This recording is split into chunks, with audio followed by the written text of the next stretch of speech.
Reaper, the Maelstrom, and the Thief is a Dungeons and Dragons show by RollCast and is intended for mature audiences. It contains mature themes, strong language, violence, and drug references. Full content warnings can be found in the episode description. Hello, and welcome back to another session at the table. We are RollCast. As per usual, I am Tom, your unflappable DM. I've described myself as that before, but you know what? I'm still unflappable, definitely. As usual, I am joined by JB. Yes. Coogan. Yes, you are. Thumbs up. And Gaz. Gaz is with us this time. We've just had a couple of technical issues. So we've got the voice of Gaz. Hi. Jeez. You shall be unseen. I'm waving. Are you just going to describe your actions, your webcam actions to us now? You're just getting fully into the roleplay experience. I'm nodding. I'm nodding. As usual, JB plays our new wizard, Dix, our new Nemesis wizard, Dix. He does. Coogan is portraying our Dragonborn cleric, Gregor. Yes. And Gaz is portraying our totally normal human Ezador. Absolutely. Yes. As is quickly becoming our custom, I do have a question for each of you. Let's start with Coogan, because his is the one that I definitely do know that I'm going to ask, and I'm not going to wing the other two. So, Gregor. Yes. What do you think about your fancy new crown? I'm not too sure about it at the moment. It seems to be quite a good help when I'm in the temple. It seems to know some stuff. It's nice knowing just to ask whatever's in my head. It's like, what's behind this door? So it's kind of like a bit of a cheat to me. But we'll see how it goes. I was a bit worried when I was about to take off last session. I thought, you know what? Knowing me, it'll make my head explode. So I thought I'll play it safe and keep it on me, and hopefully he might give me some tips on how to defeat the jailer, I believe. That's fair enough. And yeah, seeing as he's a facsimile of Merkel, as he said, he might be able to help you out a little bit here. Hopefully. Might turn me. You never know. I don't know if it's going to help. I have no clue myself, and It's probably not. All Don't I'll jinx say, it. Don't I was going to jinx say, all I'll say on this is, do any of you know about the ship of Theseus? Nah. Well, wonderful. In which case, I've not accidentally revealed a potentially important plot point. Well, I Moving know all on. about it, but... Oh, God. Merkel's not going to take over my body with the flipping crown, is he? No. Oh, okay. However, Ezador, my question for you, my friend. Should have really had one planned here. DM. Moving on. No, I have one. Why does your friend, we'll call him, wish to eat Dix so much? Well, it's not so much he wished to eat him, just more... He's got some strange habits. It's more the death side of it he was probably after. But I'll have a word with him, and I'm sure he'll calm down and toe the line, sure enough. Fair enough. Eating is a good way to die as any, I suppose. There is some glory, I guess, in being eaten. Anyway, Dix. Yeah, eating someone with that amount of arcana would be like eating a poisonous frog, wouldn't it? Yes, he's got some strange habits. Can't say I fully understand him, but, I'll just say he's a little bit off. You know what? That's probably the fairest way of putting it that you could. So finally, Dix. Yeah. What is with the hat?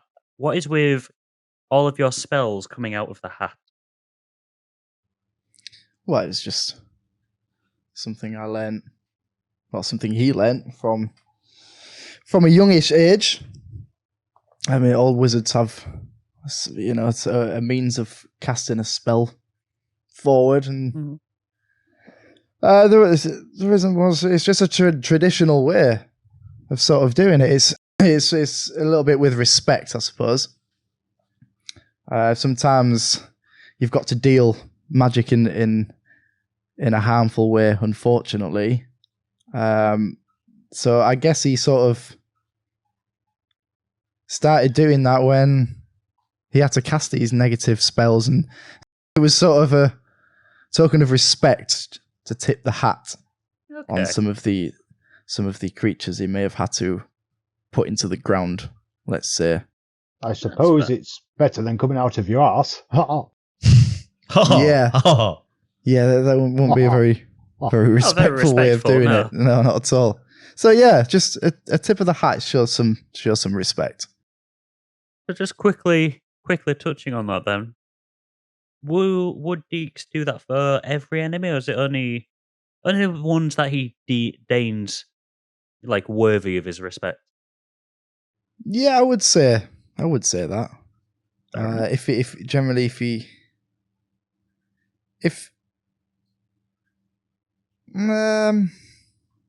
Let's just say it's not always going to tip the hat, and when that time comes, you'll see what else he does, and in which way he does it. And no, it's not going to come from the arse. If anyone's waiting for that, I'm glad to hear it. It'll come from somewhere else. Somewhere else. Interesting. Maybe not such a good thing. Is this out the front? Roll a stream of initiative. One of these times I'm going to be able to say roll credits without just losing the will to live, but today is not that You day. ask these questions, DM. Yes, I'm not the one you said you was going to ask. Oh, my dad. Roll credits.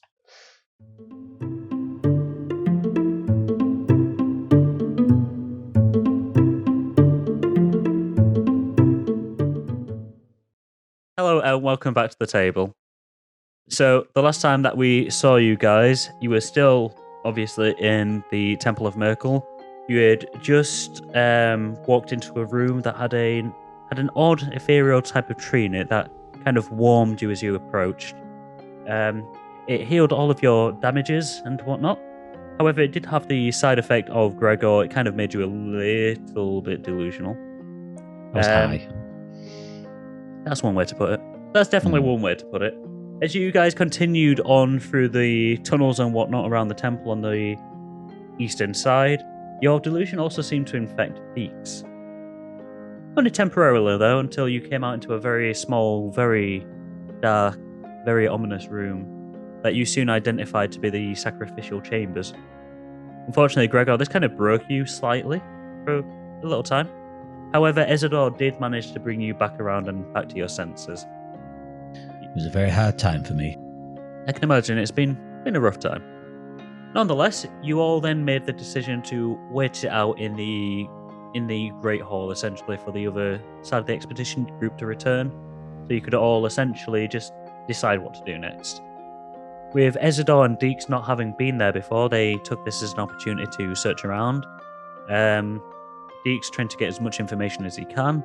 Ezador looting the corpses of Gregor's now deceased comrade, coming away with a nice large ornate golden key and a hat that changes shapes. Whoops. To be fair, Gregor did not notice, so you're alright, you're good. Eventually, the rest of the party returned, and a consensus was drawn for a couple of you at least to ascend to the higher levels. Originally it was going to be all of you, but unfortunately with the amount that had already been used by the Cult of Merkel, only a couple of you could go up. That was obviously Amrius, Ebchar, Gregor, Dix, Ezador, and Fu. Each of you took a sliver of this sacrificial heart and ingested it before being able to finally ascend to the higher levels. Once up there, it felt like you passed a veil of some sort. Very odd feeling for you all. You came out into a landing essentially, with 2 large doors on either side and a small wooden door in the centre. Ezador and Ebchar, I believe it was, went into one, whilst Gregor, forgot your name there for a second, Gregor and Dix went into another one. Offensive. Well, it happens. In each of the rooms, you were presented with a riddle along with a treasure that you would be able to access upon solving the riddle correctly. Both groups managed to. Ezador managed to solve his incredibly quickly, coming away with a nice little ring. Knowledge is a gift of mine. One of many. Can I roll for insight on that? Oh yeah, I have no doubt there'll be plenty of other opportunities for you to roll insight on his potential bullshit or his potential truths. We don't know yet. On the other side, Gregor managed to stumble into the answer, I think is fair to say. And for his trouble... I would say so, yeah. And for his troubles, he got a nice crown of horns. Is it a crown of horns? Crown of horns? Crown of horns, so that's what you've called it. I forgot my own description there. It was a nice crown nonetheless, that once he placed it on his head, realised was talking to him. Dix, however, did not quite agree with the answer to this riddle. So he remained behind for a short amount of time, while the rest went into the main area. Death! You're wrong! It made no sense.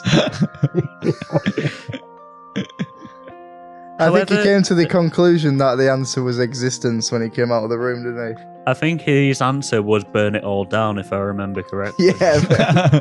Yeah. However, Dix did, yes, eventually return back into the main foyer with the rest of them after setting the room ablaze. And the group entered into this small wooden door. They came out into a medium-sized, stony, quite dark and dingy circular room, in the centre of which was a makeshift idol made out of bones. As they approached it. Oh yeah, I remember where we are now. Yeah, I'm glad. Good.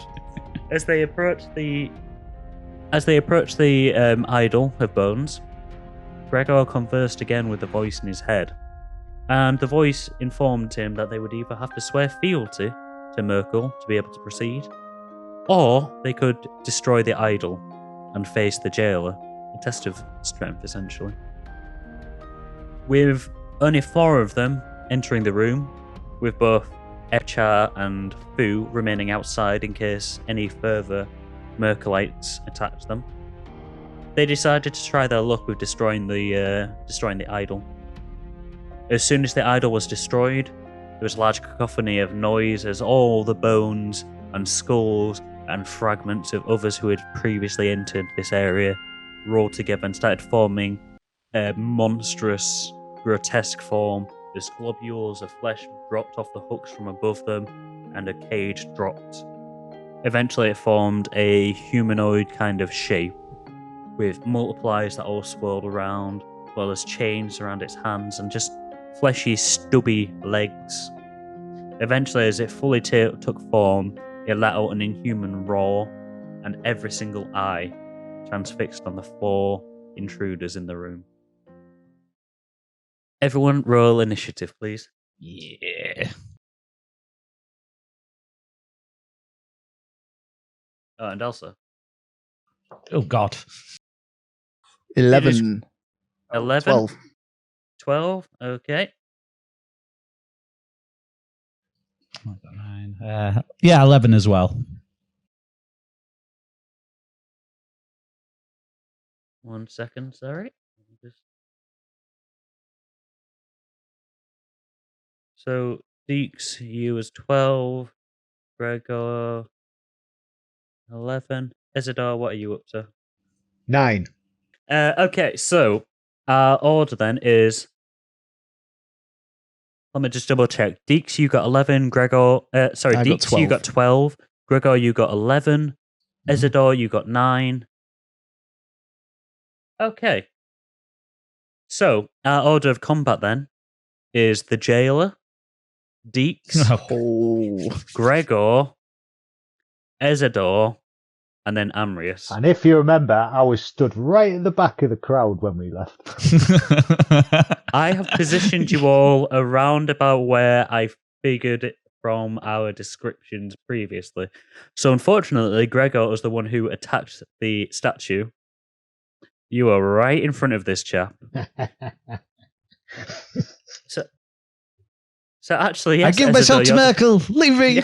Your description, Ezador, of being at the back is actually accurate. Yeah. So let us.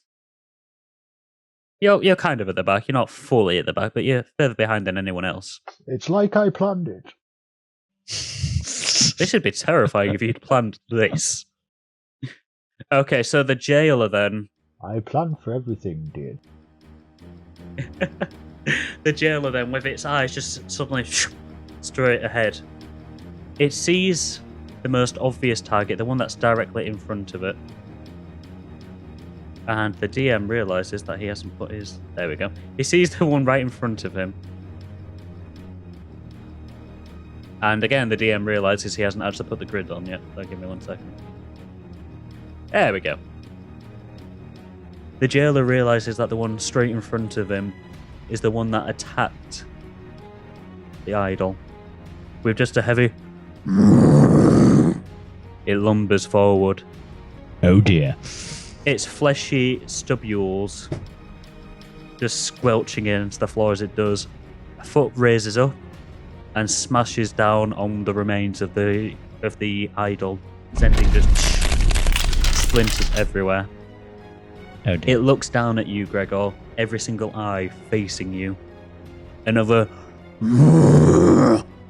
It raises its fist covered in chains and then slams it down. 15 feet wide. It slams it down, however...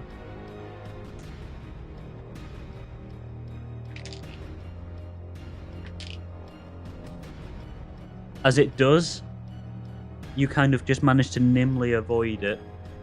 And as it does, its hand pierces one of the protruding bone fragments of the idol itself.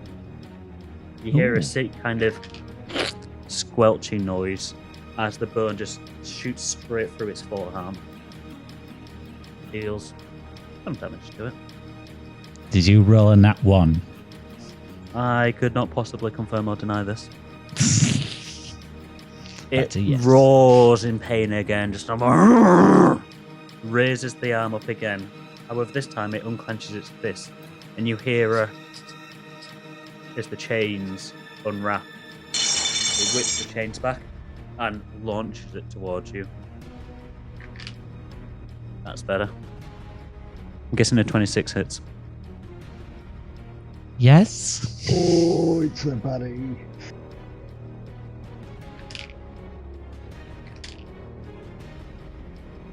You take 11 points of damage as this chain just kind of wraps around you. It wraps and tightens around you. Roll me a grapple check, please. Or A grapple check? Strength save. Ah.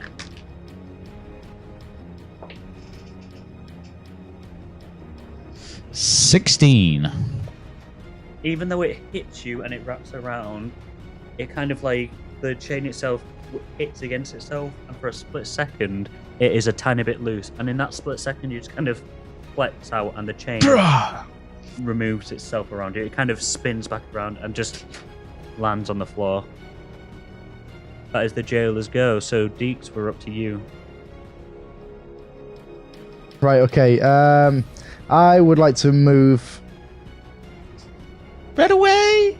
Right away! Yeah.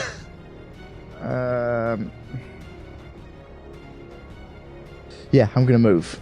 Yeah, So, go for it. I've already right. given you guys control of your tokens. So I'm going to move to here. Yep. And I'm going to cast Blade Ward. Okay. So that's basically you extend your hand and trace a sigil of warding in the air. Until the end of your next turn, you have resistance against bludgeoning, piercing, and slashing damage dealt by weapon attacks. Okay. Then, bonus action, Bardic Inspiration. Does a wizard know how to do Bardic Inspiration? Sorry, not Bardic Inspiration. I'm so You're still kind of... yeah, I get that. You were with Maybe the Daily Departed for a while. Poor Rag. His ghost is just still in you. Oh dear. Oh dear. Admittedly, that sounded a bit wrong, but...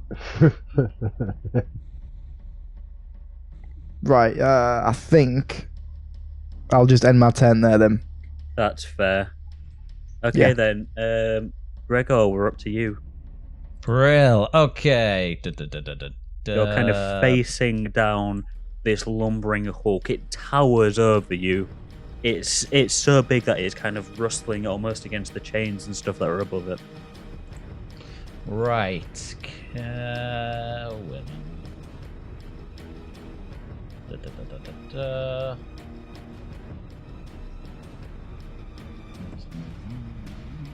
here we go. Lovely. I just look at this Humbering Hulk. Can I just talk very quickly to the voice in my head? Excuse me. How do you kill this thing? Just straight up, yeah.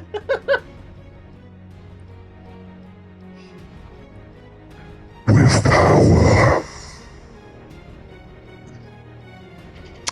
Fair enough. I'll leave it at that then. Alright, I'm gonna cast Guiding Bolt at level 3. Okay. Well, wait a minute, not level 3. Sorry, level 2. Yeah, go for it. Lovely. I was going to say, I don't have to roll out on this one. Well, the jailer doesn't have to roll out on this one, does he? No. It's just a straight up, see if it hits.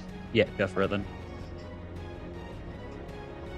Can I use my inspiration? You can if you've got it. Yep. Alright, that's better. 16? A 16 will hit. Yeah. Alright, so that's 5d6 radiant damage. Okay, go for it. No, I don't know why I whistled so loudly there, but... d6, alright. 5, 10, 12, 13, 15. That's 15 points of radiant damage. Okay. 15, you say? What is that loud noise? Sorry, it's my dice. That's fine. Just finding them. That's alright, don't worry. Sorry, I'm being a dick at the moment. Yeah, so you kind of... You're staring up at this lumbering, terrifying figure, but you're not really feeling fear from it, especially after it hit you with that. You kind of stretch your hands out between them. You start generating energy, and it's like a noise. You reach an arm back, and you just launch this energy at this creature, and with a sudden boom, it hits it square in the shoulder. There's a large burst of light that happens, as well as kind of like almost dust blowing off of it, obscuring your vision for a split second. As the cloud kind of settles down, you see where its shoulder was with all of the skulls. A large chunk of these skulls have been blasted off. Nice. However, the flesh, the wobbly flesh that had dropped down previously, just kind of squelches back around. Oh dear. Yeah, I think that's my go done then. Ezador, we're up to you. Sorry, do I see a weapon on him? So he's got chains wrapped around his hands. His other hand is just a large fleshy stub, basically, that he can use to slam down. And you can see that there is a cage embedded in his chest. Whether or not that in itself is a weapon, you do not know. Right. I'm going to do a true strike at 30 feet. So what I'm actually going to do is move back a bit. Fair enough. Move away from Gregor Around there. at this point. I'm going to do, true strike on him. I point my finger at the target, and it grants me a brief insight into the target's defences. Go for it. Which basically means on my next turn, I get an advantage on my first attack roll against the target. That makes sense, yeah. So how do you do this then? So you kind of dash backwards. Yeah, I move back to a reasonable distance, and I just point my finger at him and go, "Tell me your secrets." You kind of hear like a ding, and maybe those skulls in his shoulder are a good place to hit. Ooh, and a bit. I'll give you a little bit of, just because it's lore friendly to tell you about that. Do I have time to shout such information to the party? Not this time, I'm afraid. Okay. I would like to change then as my second attack then. Yeah, go for it. Explain to the group how you change then, because this will be the first time they've seen it in good lighting. All right. Okay. I go, well, I was just going to stand there and go, well, there's no point in putting it off. I think we're going to need you. And then I just sort of swell out a little bit. I start turning black. And then my arms come out and turn into tentacles.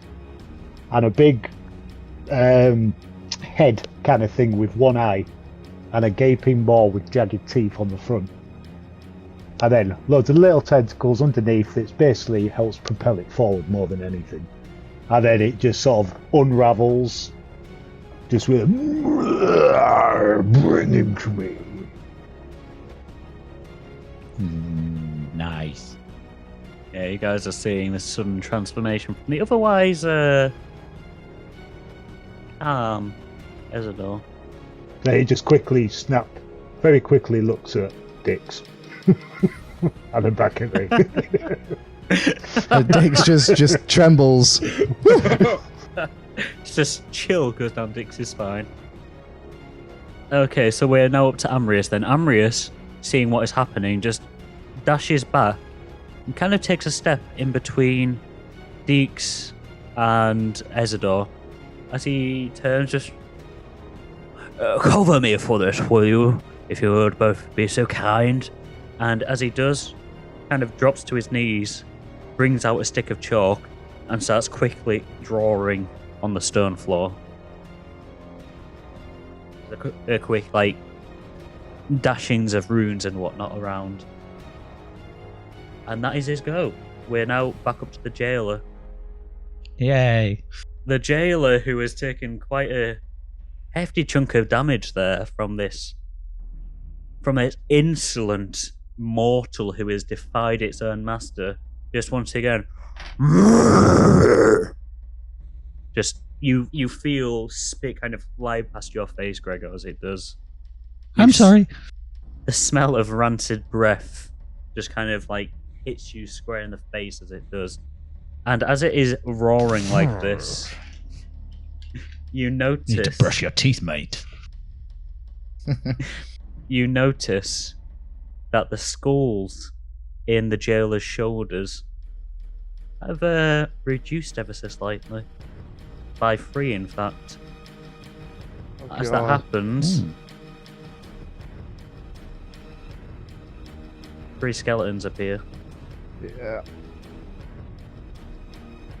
One a little bit distance away from you. One next to Amrius. Oh, yeah, I see it. And one behind the other two. Blah. It lets out a roar once more. And then it raises its arm for another attack. Yeah. It swings it down. Would a 13 hit you? No.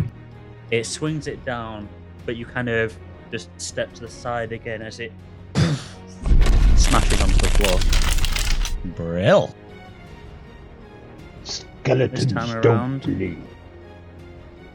And so the skeletons are saying nothing. They're just kind of looking at you, just. Dix, we're up to you. Okay.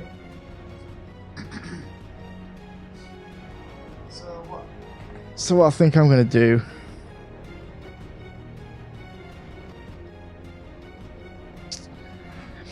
I'm going to try and cast Hold Person. Okay. So it's got a range of 60 feet. But I need to concentrate up to 1 minute. Okay. Well, the concentration's up to 1 minute. So choose a humanoid that you can see within range. Target must succeed on a wisdom saving throw. So that'll be a 15 you need to make. Okay. Alright, this is for the jailer. Okay, no problem. Just give me 1 second. I just need to quickly give these skelly bobs a name, just in case you guys are wanting to attack them.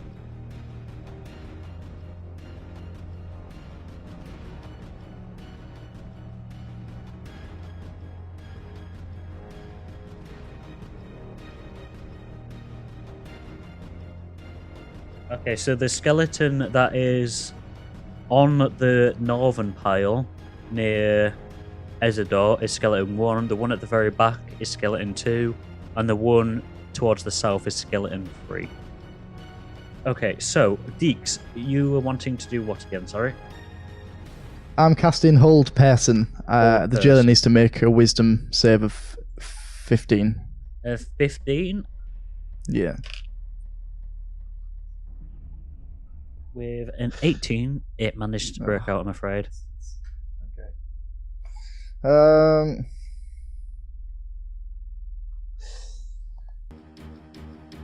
It seemed like your spell kind of almost worked for a second, but it just kind of shrugs it off from you. Right, before the end of my turn then, as a bonus action, would you... Oh no, I can still move, can't I? You can still move, yes. I can still move. What I'd like to do is probably move, which give this... I know it'll give Skelly boy over here attack of opportunity, It but I doesn't want to use yet it because before you're not engaged with him yet. You don't get okay, the... I'd like to move then. So I'm going to move. Yep.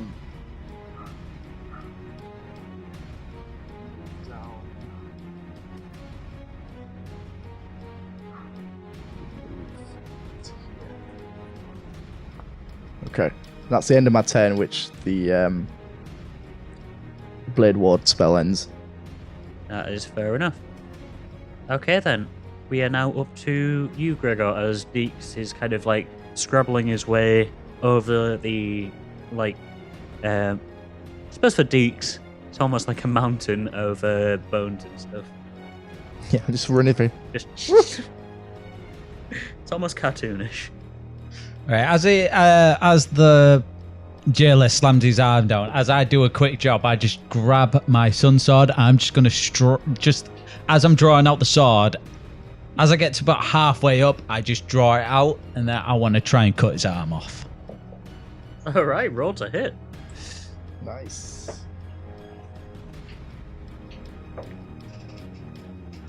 That's a nat 20. Oh, roll your damage then, please. God. Also, Tom, just I've got 2 here. Yeah. I've got 2 things to roll. Is that right? Yeah. What do you mean? It is just one. It is just one D.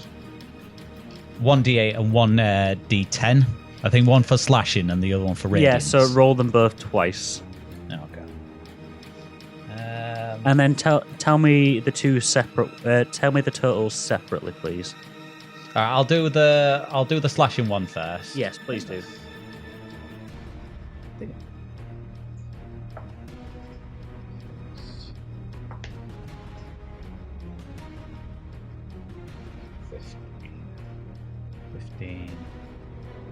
That's 21 points of slashing damage, I believe. Yep. And then 1d8. So roll that twice, your d8.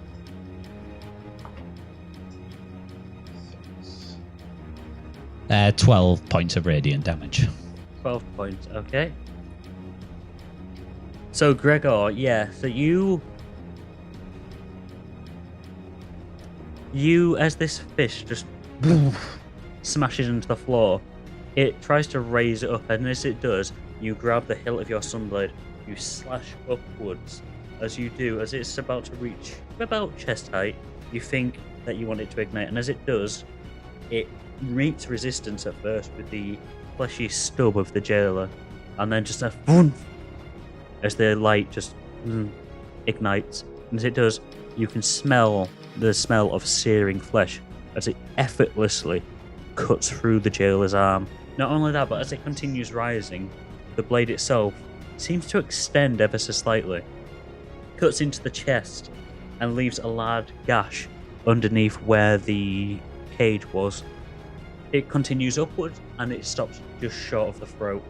Cuts into the throat ever so slightly, and there's just a sickening of putrid, decayed black blood that kind of globs onto the floor. As this happens, as it cuts up, I just look at it and just give my own like dragonborn roar. Just go right back at it.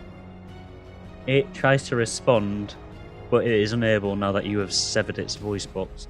And as you do I just that, give it a smile. as you've as it still does. got, as you smile at it with your sunblade raised, you just hear, Sunblade, eh? Interesting. I just smile. I'm more in the zone of I've just cut this big jailer's arm off. fair enough. Ezador, we're up to you. I'm going to target the jailer on my first one. Yeah. I'm going to do an arcane blast on Okay, him, go for it. which is a range 30 foot, 120 feet. The target must make a dexterity saving throw of, I already worked this out, proficiency and charisma 13. Saving throw of 13, you're saying? That's Yeah. Dex? Okay. Yeah, dex. Okay, so yeah, as you take a step to the side, how are you generating this arcane bolt? I'm just going to like curl up the tentacles so I'm all clenched up, and then just going to be like, and then a big blast come out as I do that. As you do, this giant purplish dark blast comes out. It was purplish. Pardon? Yeah, I was imagining it being purplish, but yeah. Yeah, arcane, it just conjures purple. Yeah. Unfortunately, though, as it does, it kind of whips past, and it kind of like just kind of like almost grazes the side of the jailer's face. There's a large and more as the arcane blast smashes into the large heap of skeletons behind, pretty much obliterating that entire mound. Right. And then he's just going to look at him like all annoyed. And go, and just get all revved up, and then he's just going to come right in to there. Okay. So yeah, getting all revved up, you're almost animalistic now, just dashing past. You're not even paying attention to the skeleton. The skeleton's just kind of like trying to raise the sword up to you, just like, and you're just dashing past it. Yeah. Sort of like half rolling, just all tentacles flying everywhere.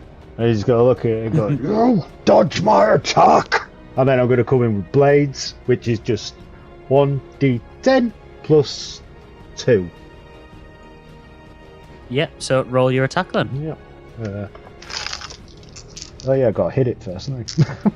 You have to hit it first, I'm afraid. Is that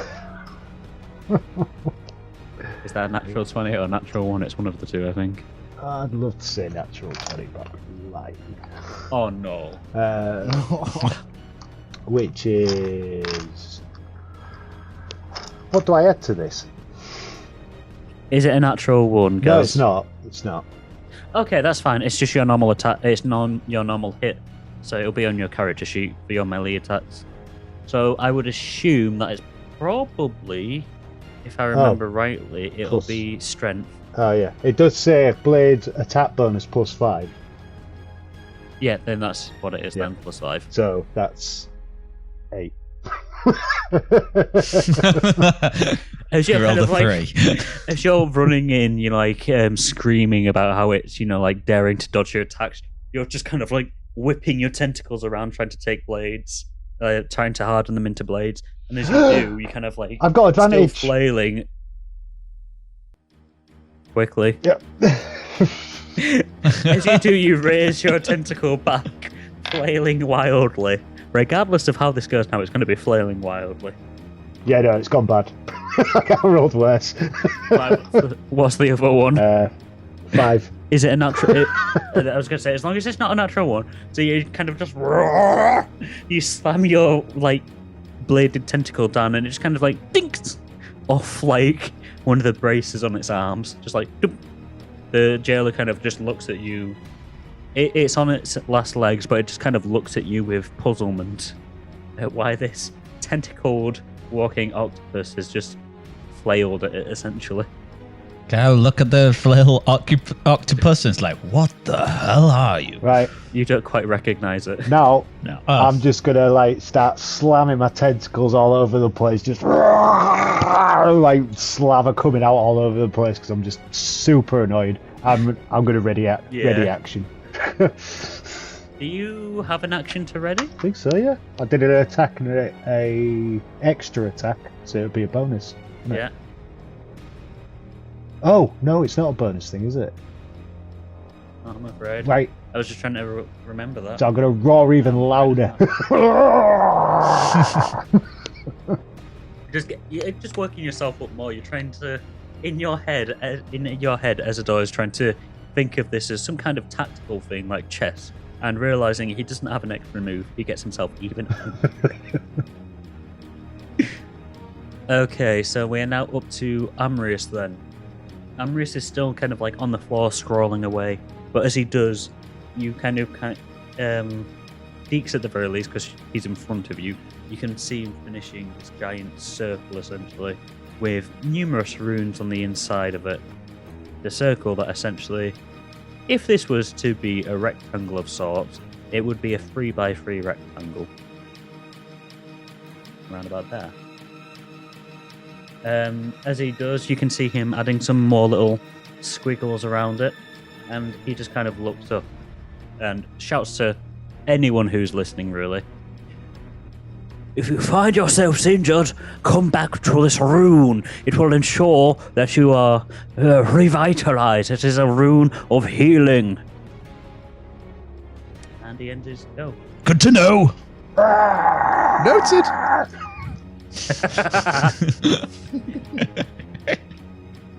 However, you do actually notice that being in the vicinity, this There, 1 second. You do notice that just being in the vicinity of it, this skelly bob here just kind of like crumbles into dust straight away. So that's skelly bob number 3 gone. Skelly bob number 1. Seeing as they have no intelligence, I need to roll something here. Skelly bob 1 sees this tiefling just draw a giant circle. He sees that this weird writhing octopus over here is being dealt with by the jailer, as is the weird dragon. The weird tiefling, however, steps off of his mound of bones, straight into the rune, and immediately crumbles to dust. Nice. Skeleton number 2 also sees this tiefling. He doesn't recognize the small little gnome over there, but he sees the tiefling, stumbles forward, and again, the second his feet hits the runic incantation, just dust once more. Seeing this, Bravo. Seeing this, the jailer just lets out an. However, unfortunately for him, he's too occupied now with the 2 weird creatures that are attacking him. I'm going to growl back The at dragon him. once more. You're going to what? Growl back at him. Yeah, can I roar back him as well? I'm You roaring both back just- with this weird octopus. You both just roar back in unison. It slams down towards, just with its fleshy globule, towards this dragon. I'm assuming a 19 hits. Yeah. Okay. As it slams down, it kind of like hits you square in the shoulder. You take eight points of damage as it just kind of knocks you back ever so slightly. Right, fair enough. Fair enough. It sees this damage that's happened to you, and it roars in jubilation. A happy roar from an undead boy. Seems pleased with himself. And again, with the chain now just kind of dragging behind it, it whips it around and is now going to try and attack the weird octopus thing. Oh, okay. I'm assuming a 19 hits the weird octopus. It's trying to create as much distance between everything as it can. Yes, it does. It does. So the chain whips around, and as it does, you kind of feel this sharp pain as you take 8 points of damage. As it kind of like just wraps itself around.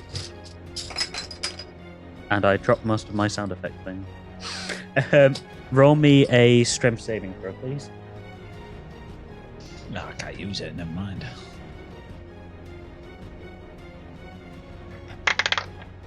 Strength, yeah? Yes. 16. So as this chain tries to wrap itself around you, your slimy, gooey tendrils kind of caught this chain, and it just kind of drops off you straight away.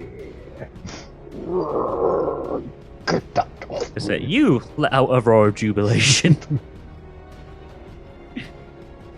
Eeks, we're on to you, my friend. Yeah, so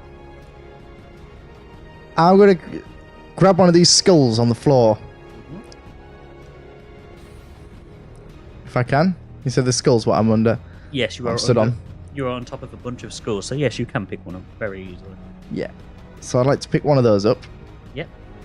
And I'd like to launch it straight at the jailer whilst casting catapult.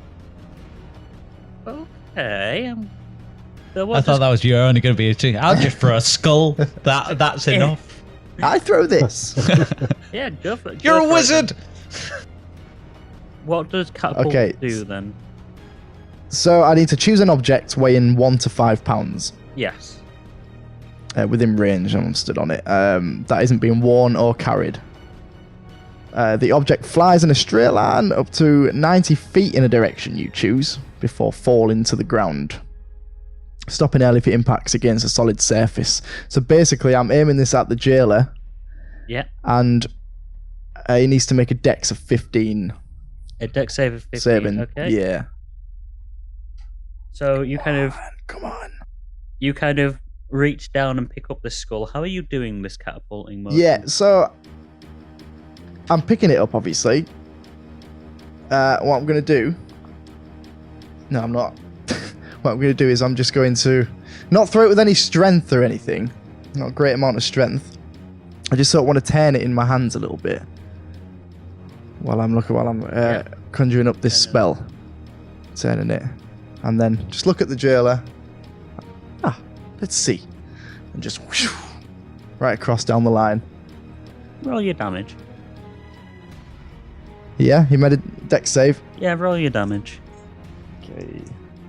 I also need to roll something else here, actually, because I've just seen something might be in the line of sight there. 17 points of damage. How much? Fucking hell. 17. Jesus. So yeah, Nice. you spin this skeleton around, this skull around, and you let go.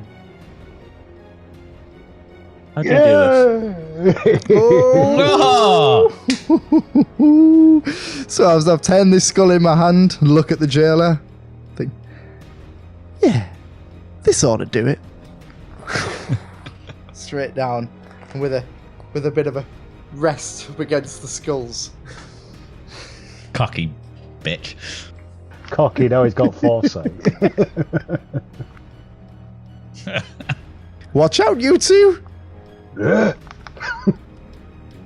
It narrowly whips in between both of them. Both of you two can feel an intense pressure pass by you. How does it impact, JB?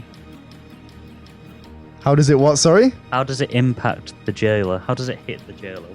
What is the damage done to this jailer?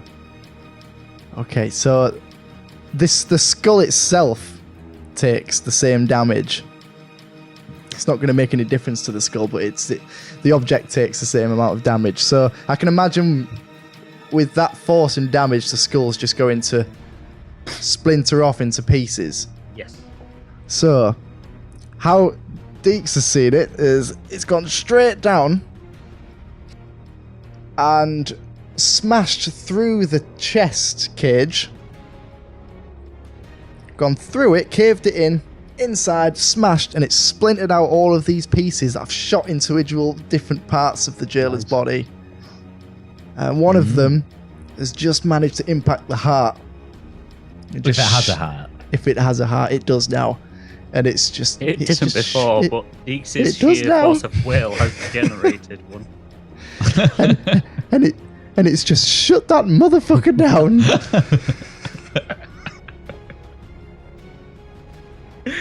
Yeah, so this skull whips by the two of you straight into the cage. It blasts the cage apart. The cage itself, with the front of it having previously been locked and barred, the skull smashes through it, and as it does and hits the inside, it splinters out. It just splinters everywhere. You're quite lucky that they just kind of clatter, though, on the inside of the cage towards you. But you see them kind of like into various areas on the interior of the jailer. The jailer pauses for a second, raises its arm once again, lets out another but this time, halfway through its roar, and it falls backwards with a heavy dust flies up. The mounds of skeletons all just kind of roll and smatter against each other. And the jailer lays still, dead. Yeah! No, Nice. not yet. Don't die yet. I'm going to start pounding its face. There's just the two of you and Amris just hear this squishy kind of smashing against the face of a dead creature. It was my turn. As he collapses on the floor, can I turn around and go straight to Amrius? Yeah, I was going to do the same. I'm just going to relax there. And as I turn to Amrius, just like, is that all? Just trying not to show that I'm not too badly injured. I have to say, from this initial introduction, I thought that might be a more difficult fight than it was. However,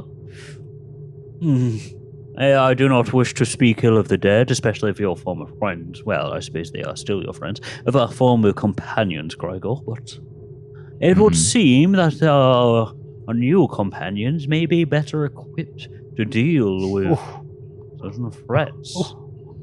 I agree. Can I just turn to Dix? And just went, Fucking What? hell. Sorry, yeah. I just agreed with Amris slagging off your friends. Your recently deceased ones. That's true. Because I'm more survived that we kind of like survived. I'm more into the moment. it's fine. It's Tear fine. out It's a little not dick. me. You have... Yeah, I'm glad I didn't kill all your people. I thought you were going to say, I just turn around to Dix and say, you know what, I don't know about you, but for some reason I feel insulted.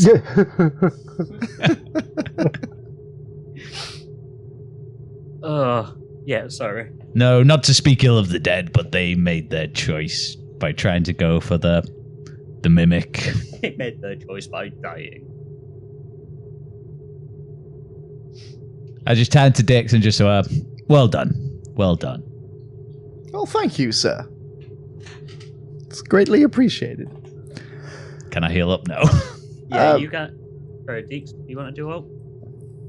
Amrius, Yeah. I'm wondering if you could maybe help me. Is there any divination runes that you can carve on the floor? Anything that you've just done that would make me less weird, less. I'm a little bit exhausted from that for some reason. It's Speaking maybe give me a little bit of juice. Speaking mechanically, what are you wanting Amris to do for you? I'm trying to find a way of regaining some spell slots. You might be SOL here, but I will see if Amris has that power. What's SOL mean? Shit out of luck. Yeah, unfortunately, that's not good. As much as I'd love for Amris to just be like, yes, I can make you all better and stuff, he does actually have an actual set amount of stuff that he can do, given his class.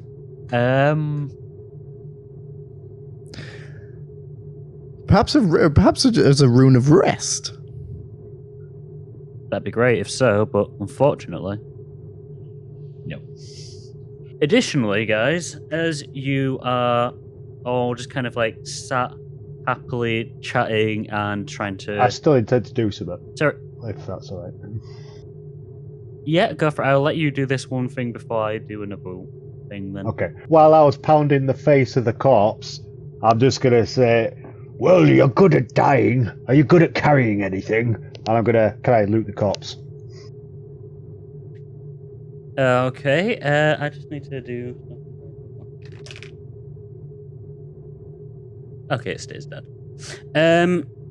Roll me an investigation check then, please, as you loot the corpse. You think for a split second there that you might actually see a glimmer of movement from one of its hands.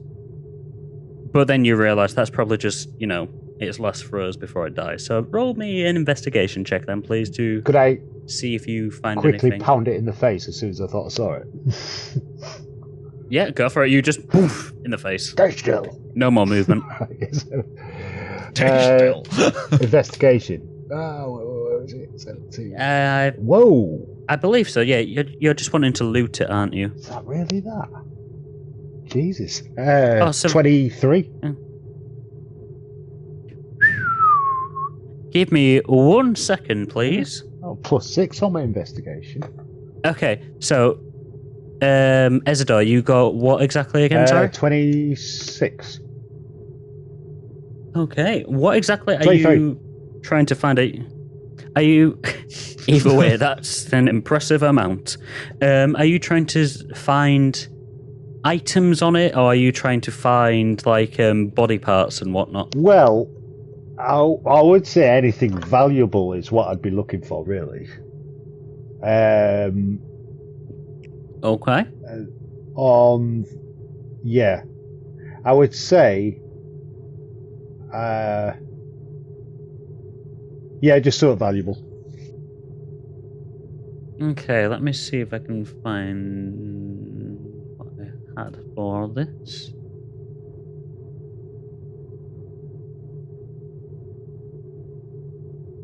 Okay, so going into the actual cage itself as you're kind of searching around.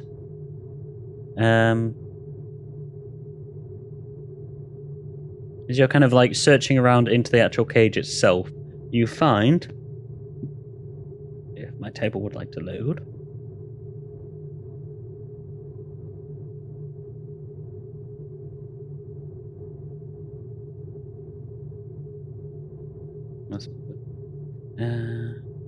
there we go. You find a potion of healing. Okay. A small golden bracelet attached to a skeleton. You don't need to take the skeleton with you. You also find two gemstones worth 20 gold each. That is just specifically in the chest cavity itself. However, you notice that kind of like lodged into the back, the very, very, very back of this, there is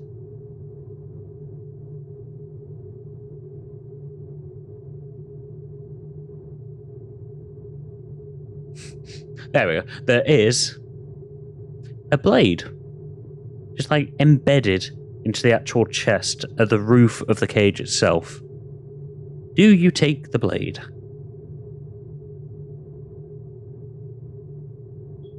I know how these things normally go, but I'm going to be like, yes. You're blind. I love that too. And I'll great, yeah. Okay, so you pull this dagger out, and it is a dagger that is made out of a piece of jagged stone. As you're kind of looking at it, you see that the blade has like a maze-like pattern on it, with no beginning or end. So, right in, because obviously it's not been awakened or anything like that, it's not being attuned. It's not been attuned or identified. Just write blade of maze pattern. Oh, okay. I wrote something significantly more there, but yeah, all right. That's fine. Write what you want, but then in the actual like name for it, just blade of maze pattern. Okay, yeah. Just because I'm also writing it down as something else, like the actual thing, and having it down as blade of maze pattern will make it easier for me to know. Right, I'll go pick it up then, and I'll look back at its face and go, well, I suppose that helps to calm mine. And then smack it once more in the face. Just kind of like a... As you deform this undead being's face even more.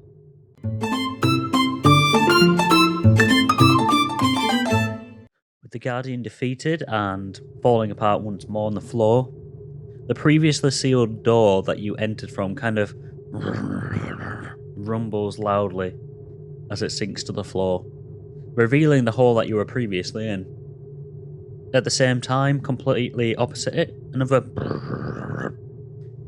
door rolls downwards, revealing another opening. I think we should proceed. Ooh, sorry, where are these openings? North, east, south? East and west. So the eastern side, Never right, eat shredded wheat now. this side here. It's not showing on my thingy. Sorry, 1 second, guys. Shredded wheat. Yeah, never eat shredded wheat. Is that how you work yeah, it it's out? Yeah, never is north. Eat. East. Shredded. South. Wheat. Yeah, You see that's how it you goes, remember it. don't you? Okay, so yeah, on the eastern side here, where this massive skulls and stuff are, rolls down the door to an area that you've not been to yet. West, so behind you, around here, is the doorway that you entered from. Do you think we need to go back, or should we push on forward? Just going to quickly turn my head around looking at Dix. I'll shift my gears over to Ambrius. I'm just going to keep staring at him. Are you still in your sloppy boy Yeah. form? Yeah. So Amris just kind of like notices Ezador like this and just like, okay, very well. I believe it is probably prudent of us to continue onwards. I would be on full guard there. Onwards it is then. I'll just cut him off halfway through. Have not seen the rest of the... You know what, fine, go on. Go on, Dix. Follow your heart. I'm gone. I'm gone. I'm following him. just really closely behind. Gregor will probably keep an eye on those two. Yes, I will do. I'll just walk on with them. Yep. So as you continue walking through then, You enter into a room. You enter into a room, he says. There we go. And it is much smaller than the summoning room. You guys are actually surprised at how small this so-called inner sanctum is. It's barely bigger than the entryway of a house. And it's completely devoid of decoration. What's most surprising, though, is the fact that this room is completely empty. There are no cult members. There are no terms of information. And more pertinently to you at least, Gregor, if not to everyone else, there's no plinth. The room is completely bare. Nothing here. I just muttered to myself. There is, well, completely bare may be a slight lie. There is a wooden stand, like, towards one corner, but it's no longer holding anything. And additionally, next to the tome is a body. Can I go up to the body? You can. You are now stood next to the body. Their wrists, well, there's blood. There's lots of blood pooling out from the body, and it would appear that the blood might be coming from the wrists itself. Is it fresh? Looks to be, yes. The blood itself is still quite red and viscous. Yeah, sorry, Gregor? I was going to say, can I just roll for an investigation how he died? You can, yes.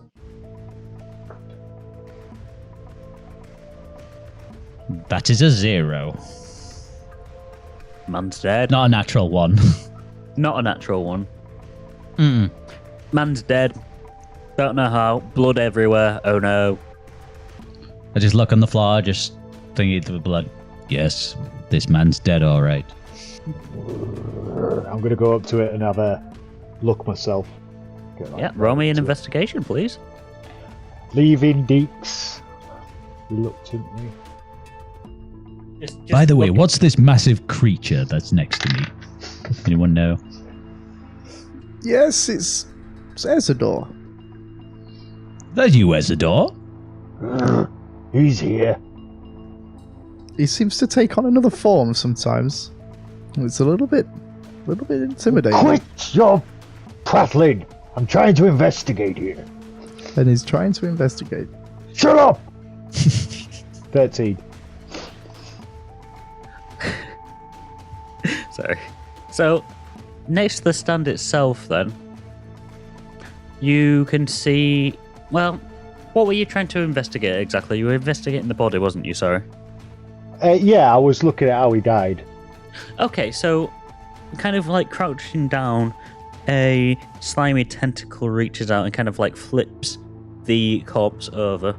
The corpse is in black robes, and in the center of the robes is a white skull that Gregor and Amrius at least immediately recognize as the sigil of Merkel. As he flips over and his wrist kind of faces upwards, you can see, yes, this wrist has just been completely slashed on both sides.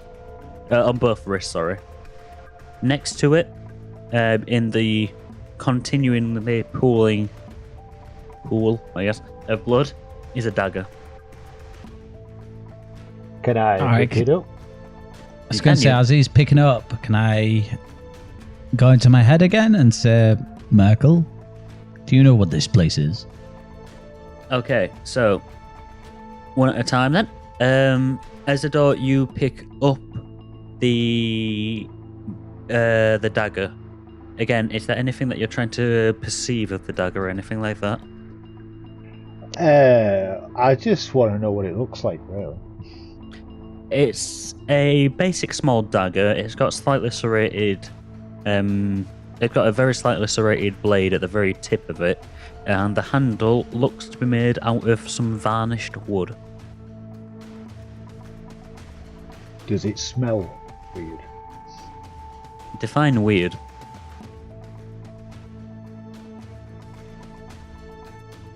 What does it smell of? Blood. Oh, actually, roll me a perception check.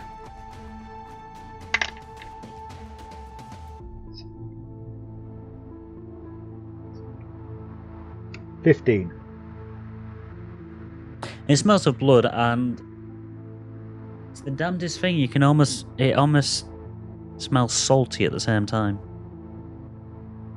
Salty blood.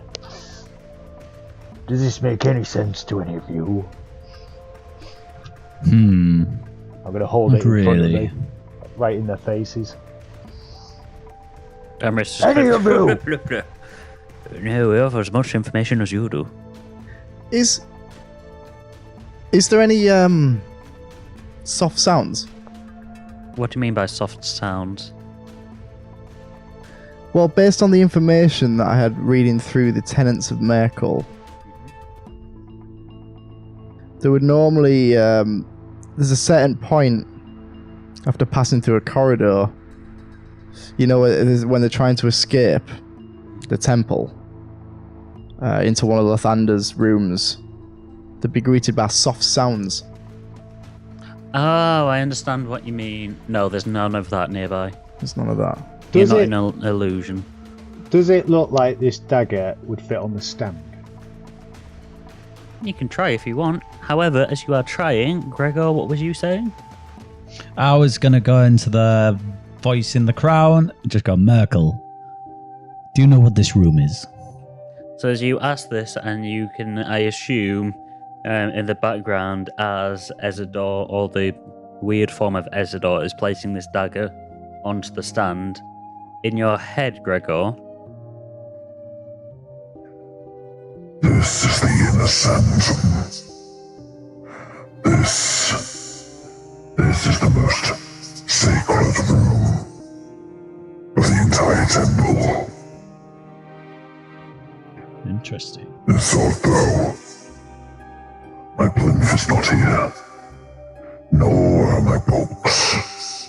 My books should be here, my plinth should be here. Yet it is not. Do you know where it would be? Unfortunately, I do not. As I told you, I am but a facsimile of Merkel. Anything he did after he made me, after he poured his memories and mind into this form. I do not know of anything extra that he did, so I cannot tell you how or where he could have been. I suspect you must know about the dagger.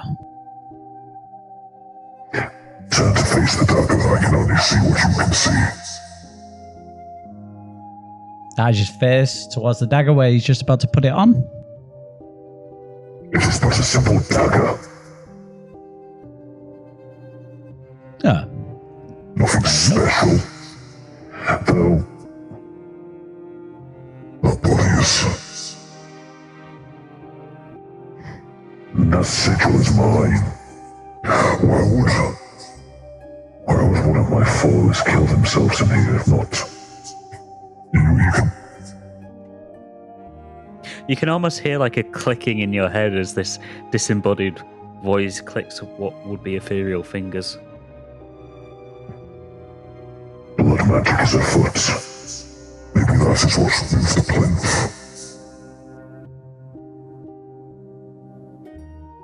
Say that again, sorry, I couldn't catch that. Blood magic is afoot. Maybe that's what moved the plinth. Ah. I think there's blood magic afoot. I just say it to everyone else. What do you mean? Yes, what makes you think that? I think it's time to explain this helmet of mine on my head. Whoa. We've not made our agreement yet, Gregor. Never mind, I'll mention it later. Can I cast Detect Thoughts onto Gregor? I mean, you can, yeah. Let me just load this up very quickly because I need to double check one thing. Well, I need to detect one thing. You can read this phone when you cast it live. You're affected. Yeah, go for it. Yeah. Okay.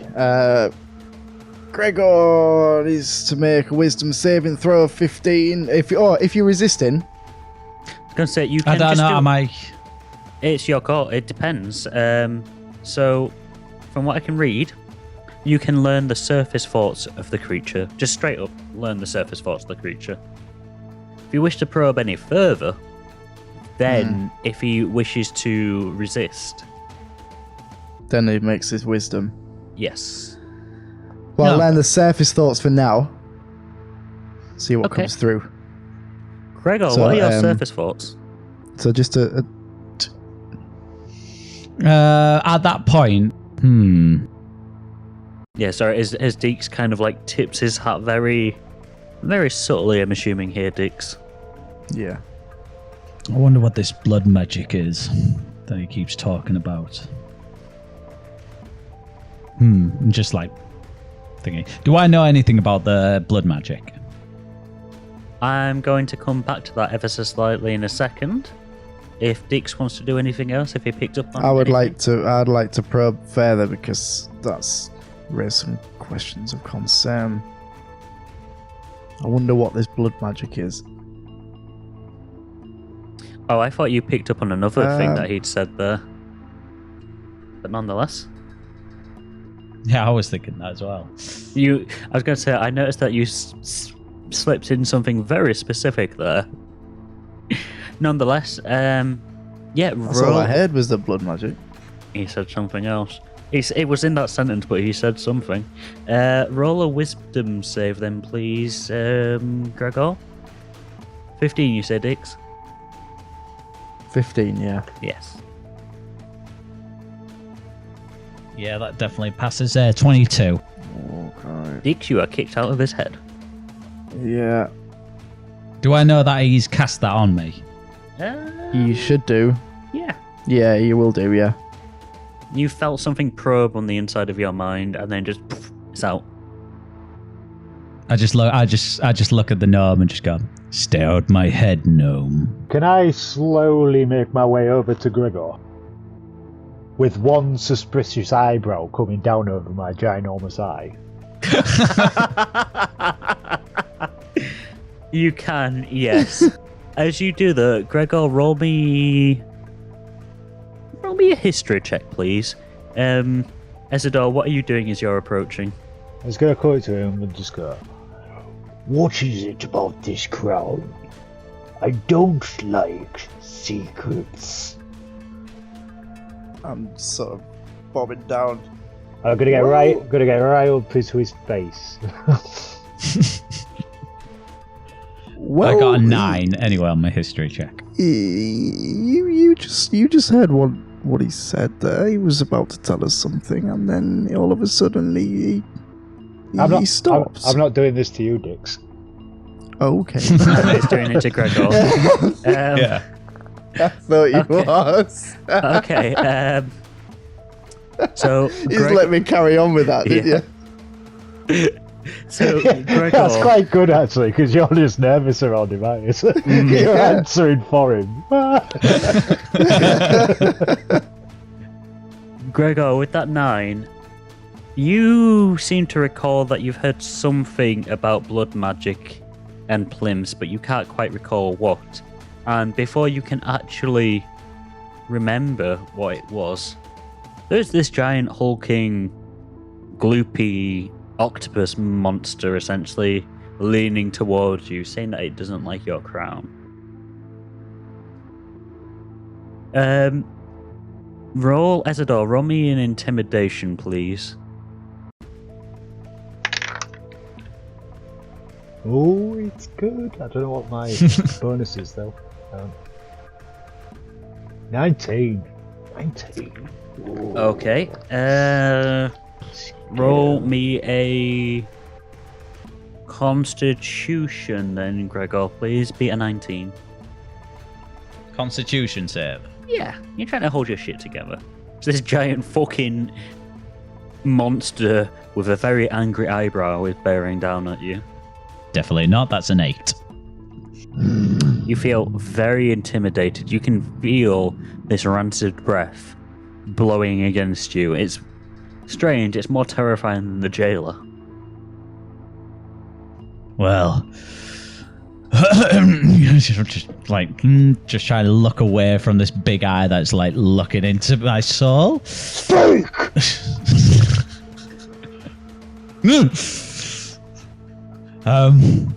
I can't really say at the moment, but this helmet has some sort of power that gives me insight into the rooms that I go in. Good, Gregor, good. I think with that, I'm going to change back. Yeah. So, so I'll coil back into myself, teal eyes coming back out. Like, sorry. I just had to take over there. I will explain about him at some point. Oh, Ezador, you're back. Yes, I just had to. Oh, it's you. I just had to let him have a wander around. I never shut up. But you're safe. Don't worry. I've got it under control. I'm glad. He gave me a bit of a heart attack speaking to me. Yes, it could be like that. I wish I could say his bark was worse than his bite, but no. Well, I would like you to possibly keep him away from me. Oh, he's fine. He's fine with you. I've had a word with him. He doesn't look fine. No. He's handy in a fight, though. So I keep him around. Well, I won't pry into your business. I will tell you at a more convenient time. It's nothing.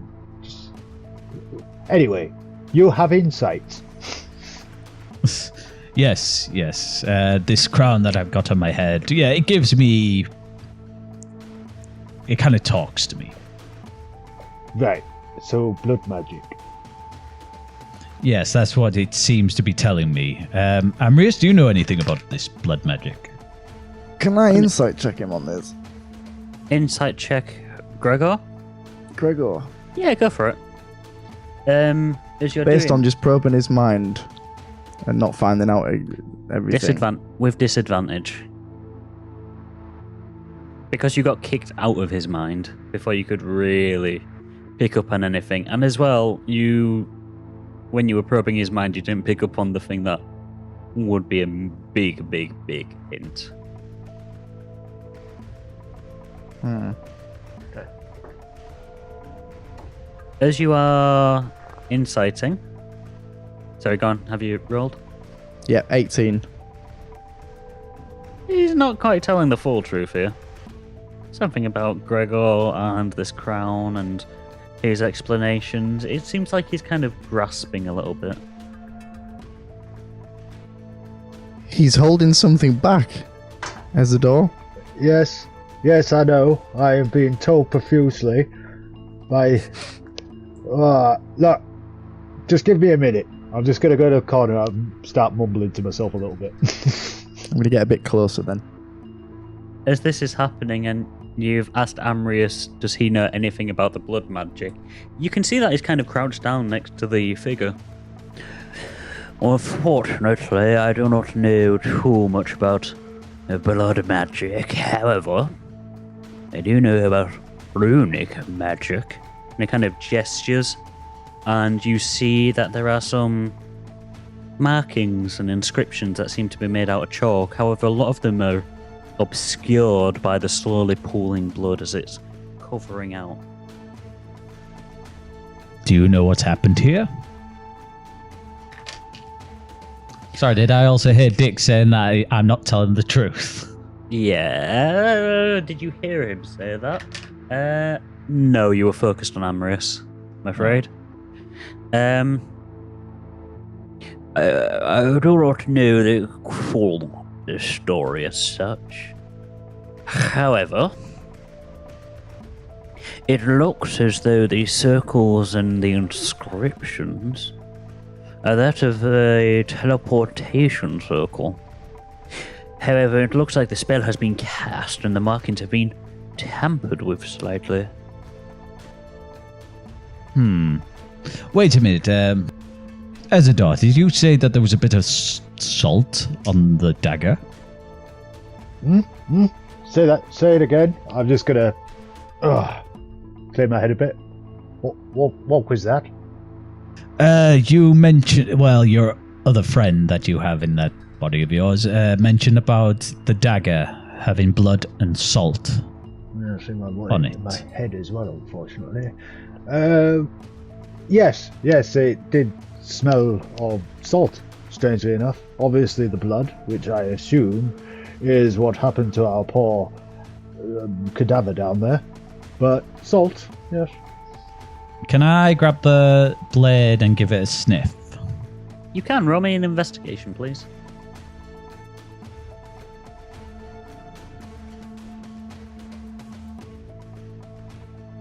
That's a 12. A 12, you say? Yes.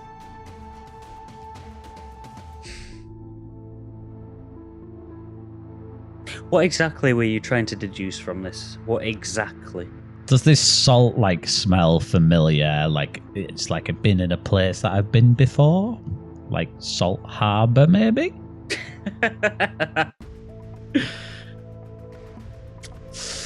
With a 12, you can't quite tell. You would... If it was anywhere other than the lunar area, then the lunar region, you would immediately think that it is to do with the ocean. However, because it is the lunar area, the lunar region, that has a lot of salt just naturally, you're not too sure. You know that it is in the lunar region. You would assume that given the concentration of it, the smell of the concentration, is near some form of body of water. Whether or not that is the ocean, a lake, a stream, a gulf, a spring, it could be anything. Could be anything at this point. It could be anything as long as it's near water. Right.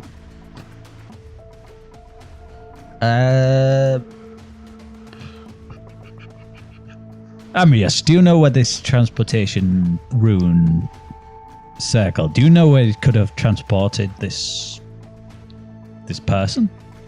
Let me just say something here. As he's kind of crouching down, looking.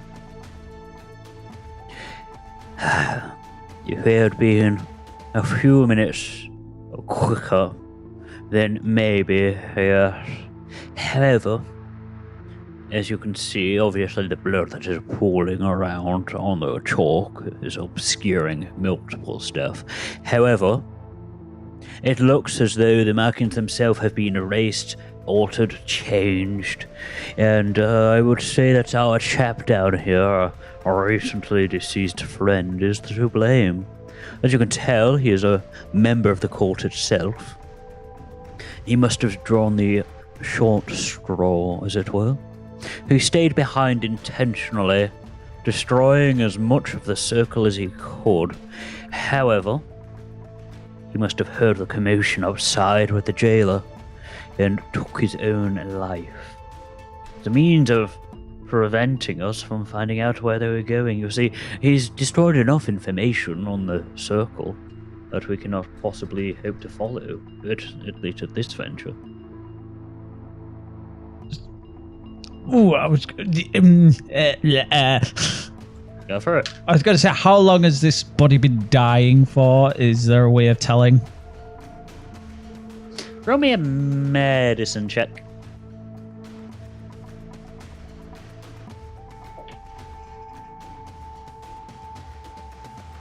That is a...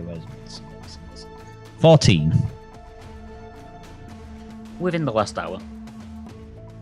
Oh. Is there... Oh, can I cast Spare the Dying? No, sorry. That's Touch a Living Creature. I'm sorry. Then, nope. It's not living. Definitely not living at this point. Ezador, did I hear an exclamation from you there? No. I did have an idea, but then it ends up I'm not Isaac anymore. Unfortunately not, no. Can I distill the salt out the blood? How? Maybe, but how are you wanting to do this? Boil it in water. That's not how that works. Well, you can if you want, it just won't work.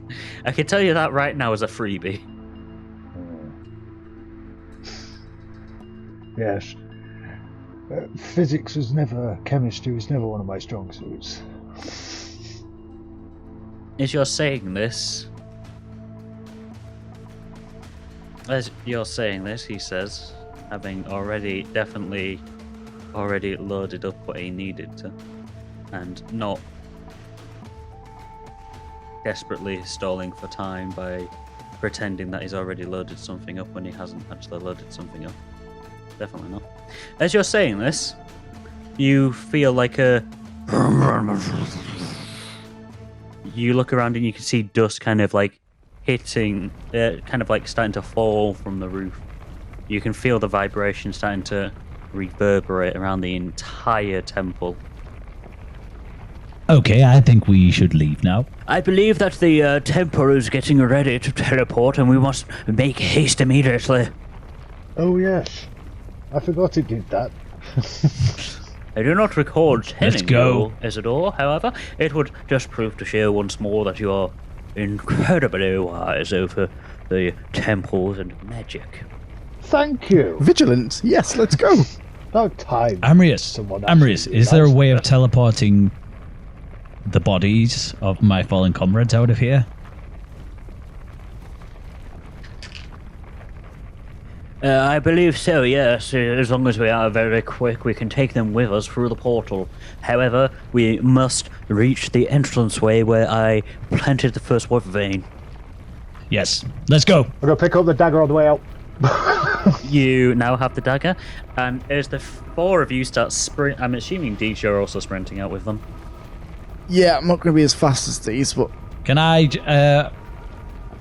Where was he at this point? Was he near the entrance or anything He was like just that? kind of like stood behind you, I think, wasn't he? Wasn't Right, you, as Dix? I You were turn- kind of like hiding behind them? Yeah, I was stood behind them, yeah. As I just turn around, I just this big hand just comes and grabs him by the back of his like neck and just lifts him up. Dix, your little legs are still... Kicking my legs. Yeah, your little legs are still running. Still running. So you dash out of there and you are into the summoning room. As you dash through the summoning room and there's more reverberations, you can hear the chain start to really start to like jingle. Everyone roll me a dex save, please, as you're dashing through. The snow. And no one host open save. Far too early for that shit right now, so let's not sing today. 5. 14. 14. Ezador? Mine's better. What was it we're doing? Sorry? Dex save, please.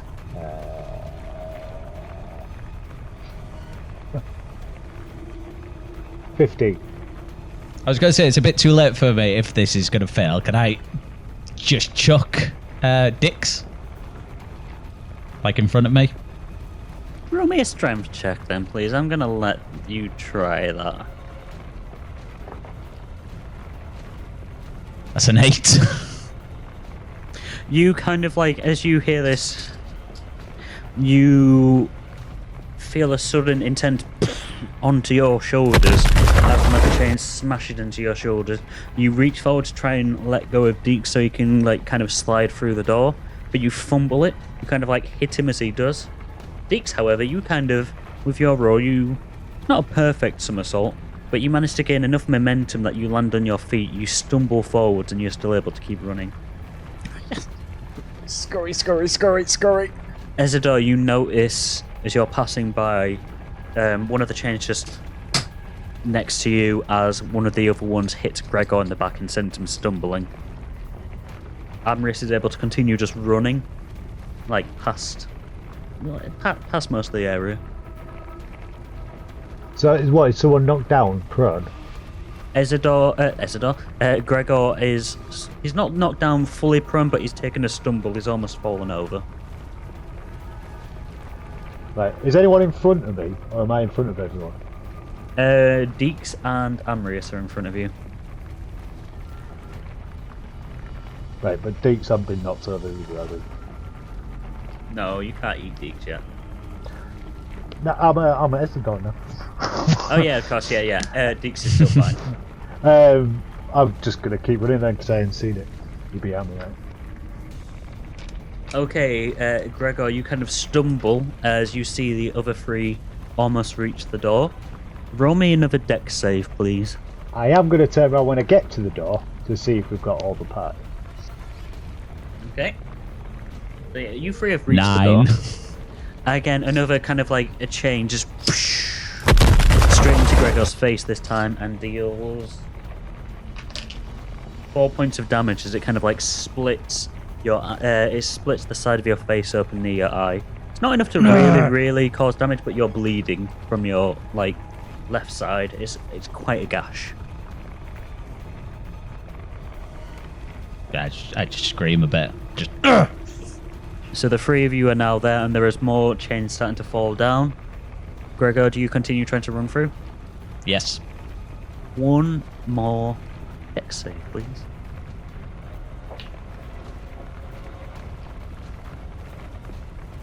Five.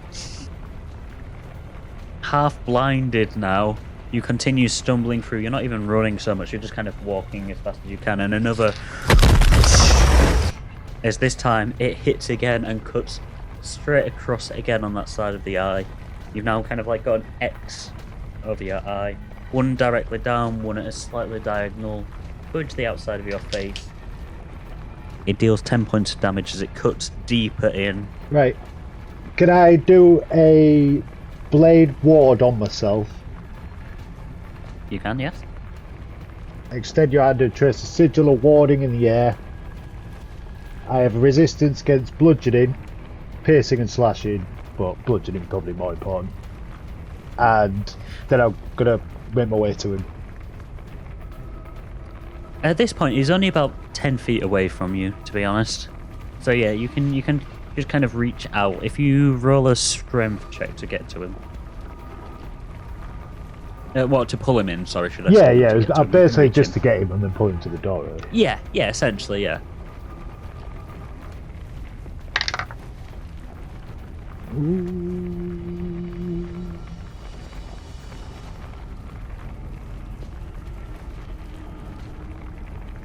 11. You do reach him and you kind of grab him. But he's kind of... He doesn't quite realise it's you at first, and he kind of just lashes out. He's still a little bit shocked. Easy, friend. Come on. We must rush. Both Still of you trying to get onto my feet at this point. Just still grabbing my eye where I've cut. You're back on your feet now. Dex save, please. That's a bit better. 13. And you, Ezador? Fucking hell. When will I learn? Never help people. 5. So, Gregor, you now manage to get to the doorway. Just more chains and candles and cages are falling all around you. Just all around. But you get to the doorway. As you do, Ezador, one of them hits into your shoulder. It sends you sprawling through the doorway itself. You're through the door. You take 1 point of damage. Hey, I can deal with that. Gregor, at this moment in time, you can only see out of one eye. Okay. Can I... Is everyone through the door? Yes. Can I use prestidigitation Can you pronounce slam... it? That's homebrew. Prestidigitation. You know what? I'll accept it. Yes, you can. Presti for short. It's now called Presti, alright? Can't we just call it the Wipey Sparkle? The Wipey Sparkle, yeah. To slam the door shut behind us. You can, so just as the door slams behind. However, the rest of the temple is still... You are now back into the landing way. Ebchar and Fu are both there, just kind of both looking a little bit shocked. Ebchar sees... Go! Don't have to tell me twice, Fu, let's go! Fu just kind of hurriedly, but not exactly panickingly, just picks up his guitar and just walks out. Just at speed. So you kind of whoosh, down the stairs, you pass through the veil once more, and you are now back into the grand hall where the rest of the party are, as well as the corpses of your friends. Is it still rumbling here as well? It's still rumbling even downstairs, yes. Where to? With post haste, gentlemen. Yeah, bear in mind that I'm looking in all Dix different and directions. Ezador have not been here before yet. Go straight down the corridor, all the way to the back, past the statue. I know. Has that happened? Do you? As you're shouting over, everyone roll me another dex save, please. As you have now rejoined. Natural 20. As you rejoin with the group, Gregor, you see a bit of the roof start to cave in and drop down, and as it does, it almost hits Raynor. You kind of grab Raynor and pull him to his feet and start running. 17 for me. 14. Dix, as you do, you kind of sprint down the stairs, and you tell anyone else to run as you're approaching the group? Nope. You just kind of dart right by them. Straight out. Am I in front? You are now in front. You're at the Still in very front. Is it front? To be fair though, quite a few of them notice. Raynor obviously is now being pulled up. Redmond sees you, as does Bimmet. Yeah. They're all getting up and running now. Ivek, what did you get? well- Not Ivek, Ezador, sorry. Sorry. 14, I got. Okay. What were you going to say, Deeks? I was going to say if I can see Bimmet. Yes, you can. You're passing by him. Maybe I'll try and jump on his back. Roll me athletics with disadvantage. Yeah.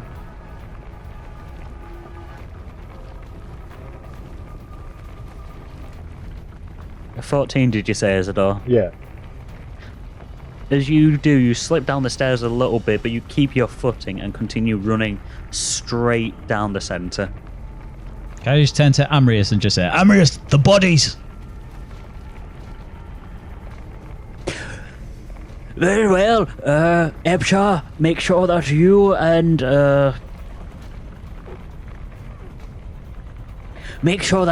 Fu take the bodies with us. Very well. And you look behind and you can see with great effort, Ebchar just kind of lifts up the body of Rag. He's a little bit slower now, and Fu just kind of lifts up the torso of Ivor. Oh, the legs of Ivor, should I say. Such a weird sight. Yep. There's no way to put this nicely or delicately. Just the legs of Ivor just flapping around in the wind. Are they still together or are they two pieces? No, they're still together. It got took off just above the torso itself, so just underneath the belly button. Deeks, what did you get? I got 3. But can I look at?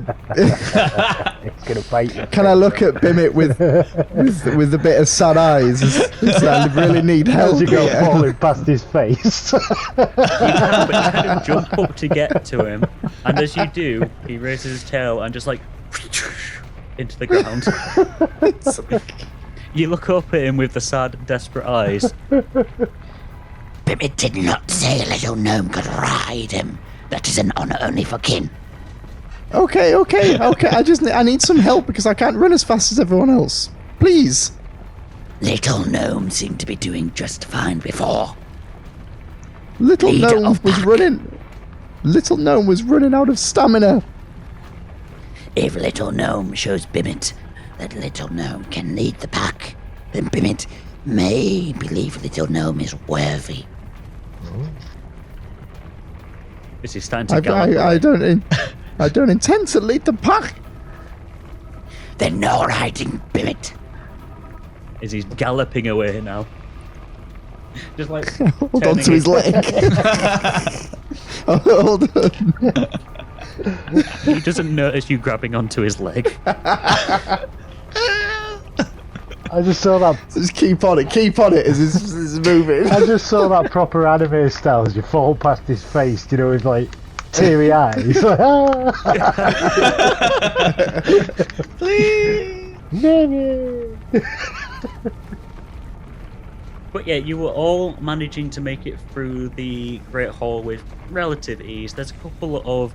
As the temple is whooshing and shaking, you're starting to see 1 or 2 pieces of the furniture and the walls themselves almost seem to fade out of existence for a split second.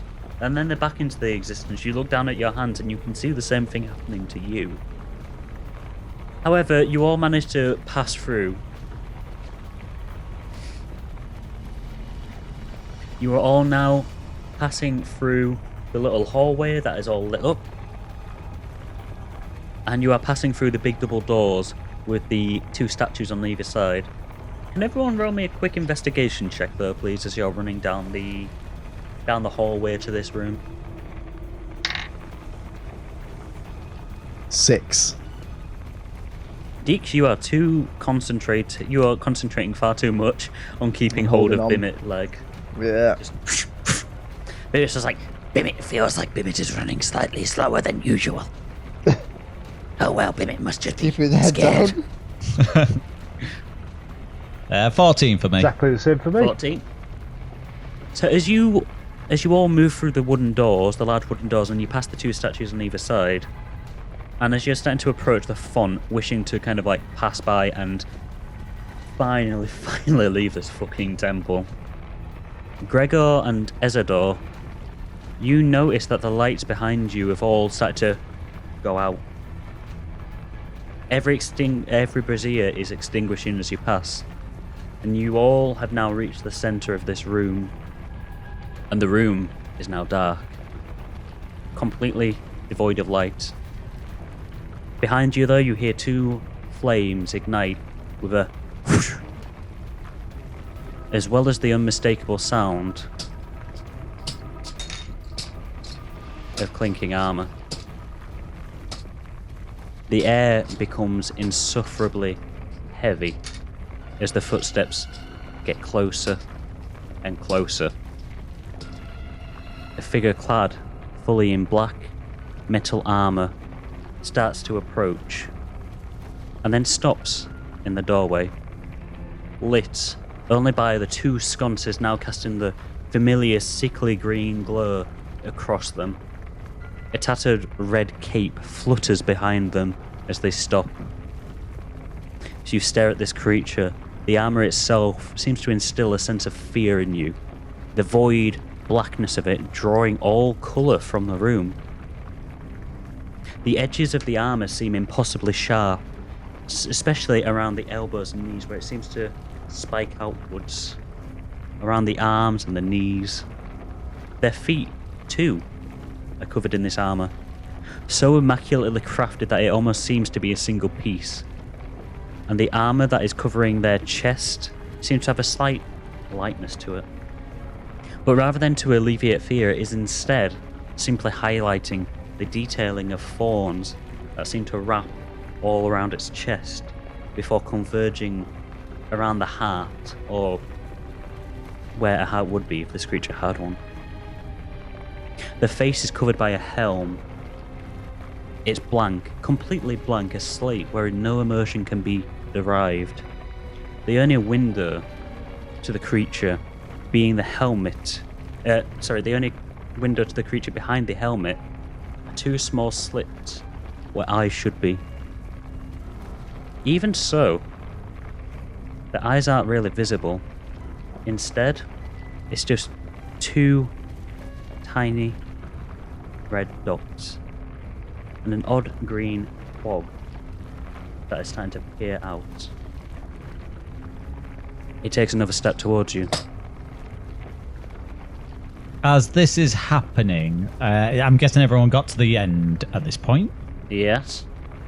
Can I just turn around as I'm seeing this creature, just to maybe slow him down, cast Guiding Bolt at him?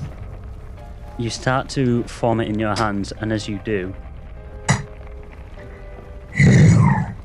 You have defiled this temple.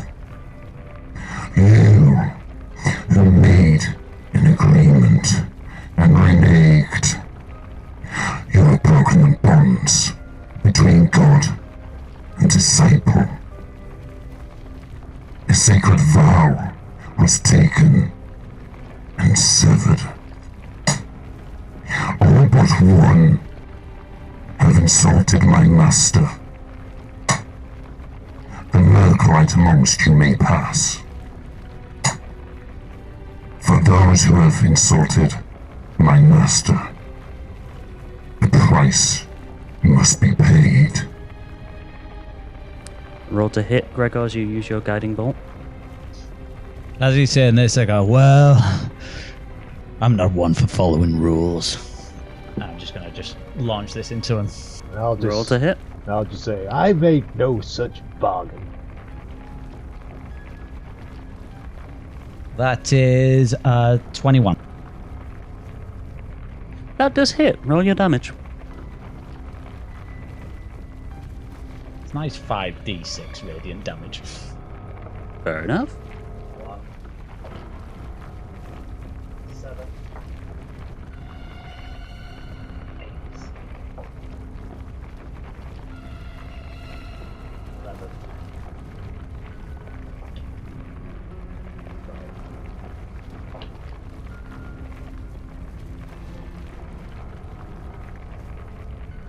18 radiant damage. Okay. So yeah, you... As he says the price must be paid, he steps forward and you launch this guiding bolt with another... Hits him square in the face. Right into the center of his helm. He doesn't even look phased. Are you sure that was wise, Gregor? As he... Maybe not. As you do this to him, and he takes a step forward again, you feel, yeah, maybe that wasn't the wisest of moves. The debt is old, and your lives are the currency.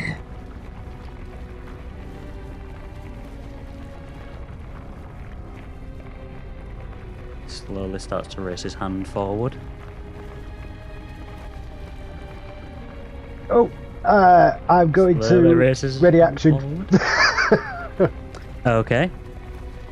He starts slowly pointing. I'm giving you a chance to do an action here. He slowly starts pointing forward. Yeah, I would like to do something. Yeah, I would go for like it. to cast. I'm going to try.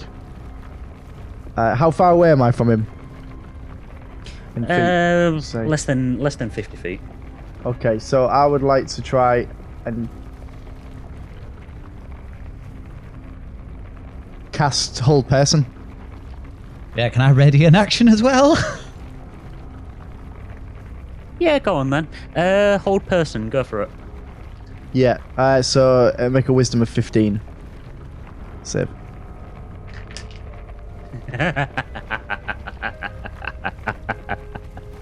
Natural 20 up there. No, but it's already above 15. Takes another step forward. So he's raising his hand. I'll just Blade Ward. The debt is owed. You have insulted my master.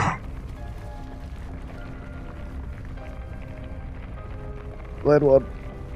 I've readied action. Yep, you can come. So, Can I ready spiritual weapon? You can. You can ready that as well. As you do that, he takes another step forward. You all ready your action, and as you do, he points forward.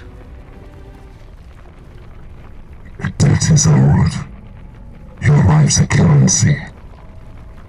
Power word. Kill. come and get your pay.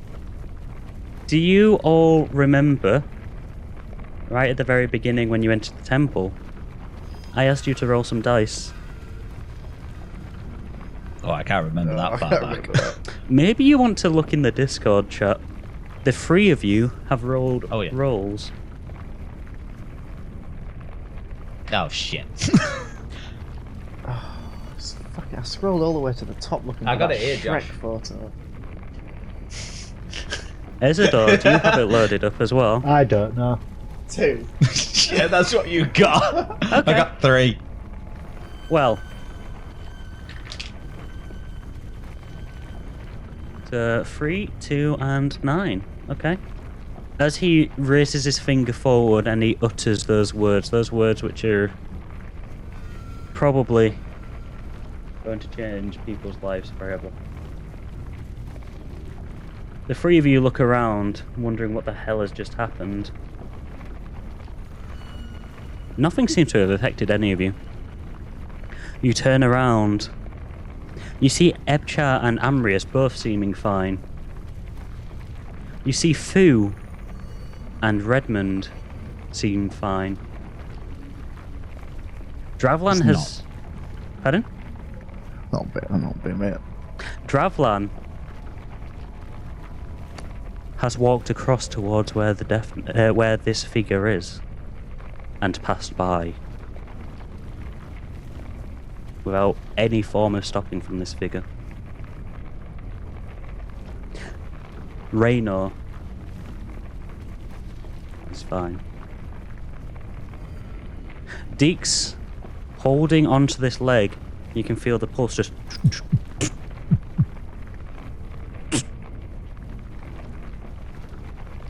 Pulse stops. You hear a pinned...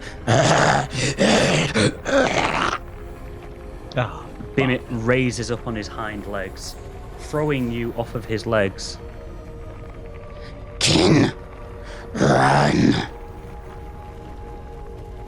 As he says that, he raises his mouth, he opens his mouth, and you see a ball of fire start to form. He launches it down onto the floor, cutting the rest of you away from this figure. As this is happening, Amrius is reaching into his notepad, furiously scrolling. He pulls out a page, rips it, and throws it forward towards the weather-vane.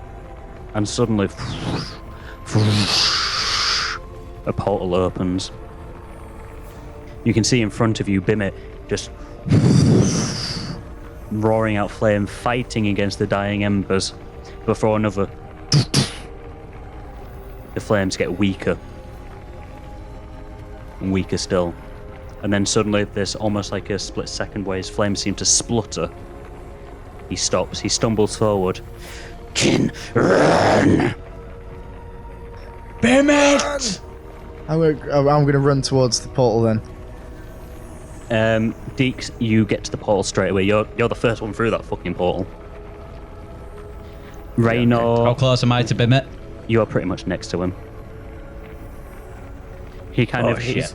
he's kind of like leant onto one shoulder now. Another breath in, and it's a I'm not tiny leaving you, splutter. Bimit! It's a tiny splutter of flame as the flame goes out. Kin, mask. Kin cannot be the only one. As he's starting to choke on more and more, the Death Knight another step forward. Kin cannot beat him. Kin must live for Bimit. For green kin. For human kin. Big kin must live. Roll me a strength save, please.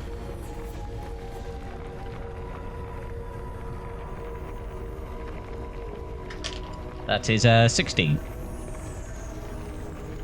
With the absolute last and vestiges of his strength, he raises up again. You see a front paw just swing back and smack you straight into the chest.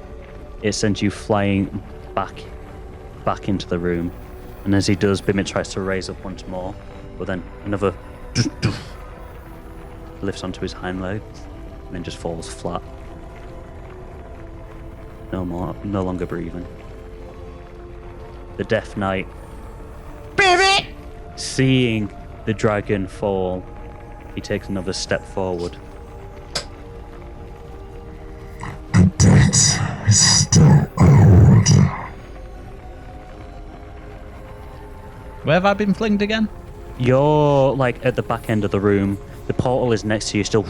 The only other one in the room now, other than you, is Amrius. We must make haste immediately, boy. Unless, Ezador, are you still there? I ain't got through yet. I'm still at the portal. Sorry, yeah. You're stood in front of the portal, did you say? Yeah, well, I was watching how it's going to play out. Not playing out too great. No, it's not.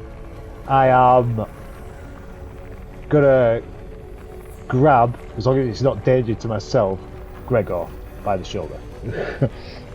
Gregor, are you letting him? I'm just in shock that Bimit's just laid on the floor not breathing. So I'm just going to Ezador as he's just dragging grabs me you through, and I'm just go, Bimit! I'm just gonna Hollywood style turn him round and just say, don't let his sacrifice be for nothing. We've got to get out of here. Come on. I just look at him and just go, fuck! And then just run through. The knight takes another. The figure takes another step forward, and as he does, Amrius just turns and looks, and then just back into the portal as well. Just you're all in this suspended form for a second before you are suddenly thrown out onto the forest floor on the outskirts of Menel. Fuck. Oh dear. Well, now I feel strange lying on this grass because I'm sniffing air outside. Yep. First time for a long time. But then I saw Bimit die. So bittersweet moment for me. It is very bittersweet for you, Ezador, as you're kind of like laying on the grass, finally tasting that sweet, sweet air for a long time. The sky blinding you as it is midday. The birds are now tweeting. He says, trying to desperately find a bird tweeting. Well, I'll tell you what, I'll just turn to, Tweet. just turn to Gregor and said, you had no choice. He was gone. I'm just on the floor, on my knees, literally grabbing the floor, and I just literally just clench my fists in rage after seeing that. Yes, some mighty ghastly business that was. So terribly sorry, Gregor. As that's happening, I'm just going to look into the air and just breathe out my lightning attack just into the air, just in anger. Yeah, just burst through the tree lines. Gregor, before you entered that temple, you had two friends and a dragon who was pretty much like a brother to you. For the third time in your He's life, lost everyone. you have lost everyone that matters to you. Shit. Stare into the air and just breathe out more of your flaming, sore anger. All of you all of you are overcome with a sudden sense of loss, of anger, of trepidation. Even you, Dix and Ezador, you who didn't really know Bimmet, but Dix, you knew that this was a dragon. This was something that you were Interested in. Yeah. you were interested in. And Ezador, with your experiences, you know how rare it is to find a dragon. And not only that, but to find a dragon that could bond with people. And now that's gone. Yes. As I'd say I'm concerned for Gregor mostly because he just lost his That's companion. Because I probably talked to him about twice. To be honest, I've lost my whole party in that, so yeah, he's not going to be doing too good. I'm gonna put my. I'm not doing too good. I'm fucking I'm gonna shocked. put my hand on Gregor's shoulder and go. Maybe we find a tavern, eh? I just sit there in silence, just looking into the ground, just looking at the dirt in my hands that I've just picked up.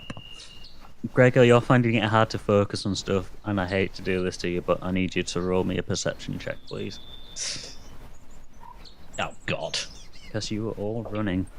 You were all in shock. that's a natural one.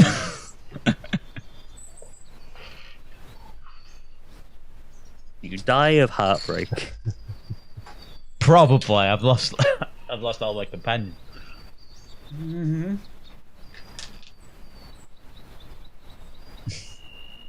Oh God. You got a 4. Okay. You feel your heart wrenching too. You feel everything just build up, and again you let out another roar of pure anger. This time it lets out all of the built up electricity from your breath that's stored in you. It turns back on you though with pure rage. What do you roll?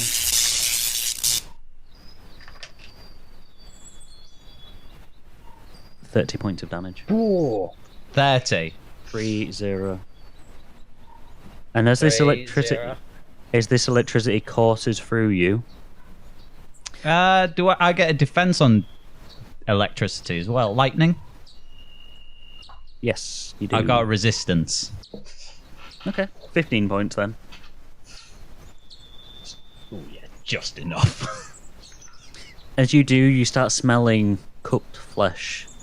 Ezador, you're stood next to him, so you see this. You see the wound where Gregor's eye was start smouldering and smoking. They kind of cauterize themselves, which in a sense is lucky, but in another it's not, as those cuts immediately start turning to scars. And as he opens his eyes, you don't notice this, Gregor, because you couldn't see from this eye because of all the blood, but Ezador, you see that one of his eyes has turned a milky white.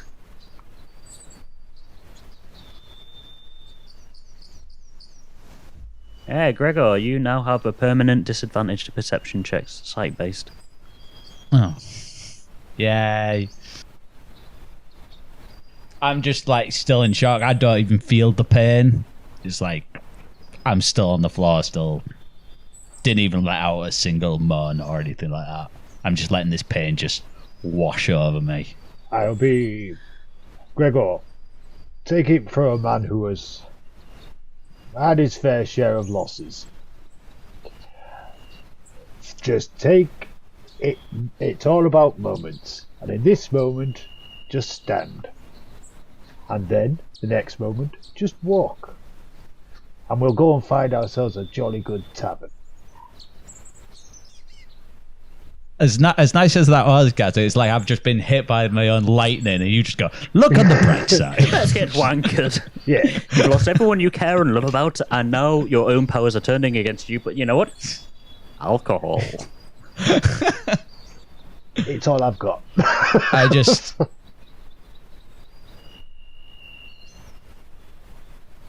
Yeah, I'm still shocked, just like looking up into the sky. Just just for the thematicness of it, rain starts pouring. Slow drizzle at first. You look up, you're not crying, it's rain. Okay. So the rain just starts pouring down now. Well, I'll turn around to the rest of the group then and say, maybe set up camp? As you say this, Dix, what are you doing? You're in this small wooded clearing. You, actually, Dix, you recognise it as the place that you got taken from. Oh, okay. Well, in that case, I'm just observing the area and looking. Roll me a perception I'm check. keeping then, sorry, you're keeping a... I'm just keeping an eye out everywhere and just watching Gregor. I don't really know how to deal with the situation. That's fair. I've not got very close. I've not got very close to Bimit, but I will. I will let out some sparks in his memory from with a long tip of the hat. Very long couple of sparks. tip. Yeah, as you raise your head back up, what's your perception? 10. You're not 100% sure, but wasn't that very large tiefling and that really angry wood elf carrying corpses before? I'll go over to them. Who stood around them? So, there are Raynor, Ebchar, Amrius, and Fu. Redmond is slightly further away. He just kind of stood by himself, just looking back at the mines. Dravlon is nowhere near, as you may have noticed. He wasn't all that he seemed. Yeah. I'll walk over to them then and quietly say, Where are the bodies? There is a look of shock on their faces. You can tell that there is no malice behind it, no anger. But in that moment, when they were facing that creature, and the portal opened, they only felt the only thing that they could do was run. Did you leave them behind? Raynor just kind of looks up, and for the first time that you've seen Dix, because you've only met Raynor a little bit, there's genuine sadness on his face. You know what it was. You felt what it was like being in the same room as that thing. I do. Not happy. But when I turned and ran, my grip just fell. I'm assuming the same for the big guy up there as well. This is not going to be good. No, that poor kid's gone through a lot. And it's not going to be a fun journey back. No. Perhaps not mention anything just yet. Not going to lie, Give him his moments. Well, there's a side of me, and I don't know. He kind of turns to the rest. Don't know if the rest of you would agree on this, but well, old Sparky Toes over there is grieving. Maybe we I know, make it look like we've done a little bit of digging. Pour some dirt on the top. Oh no, your friends are already buried. We wanted to give him a quick burial. I don't think that's going to work. Well, what he doesn't know won't hurt him. Yeah, in the state he's in, I think he will kill you for burying them without him.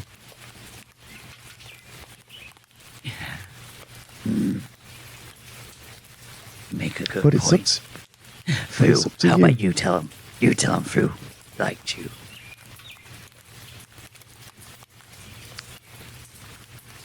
Who is contemplating this?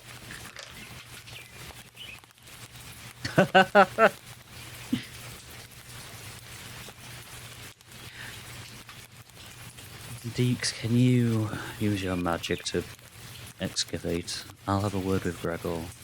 You can use your magic, make it look like we've dug. It might... I hate to agree with Reyna. Hey, fuck you. I hate to agree with them. But this might be the best.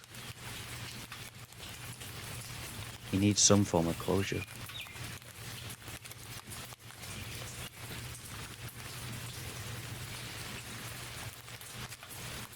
Just give me a moment. Okay. Would your prestidigitation work?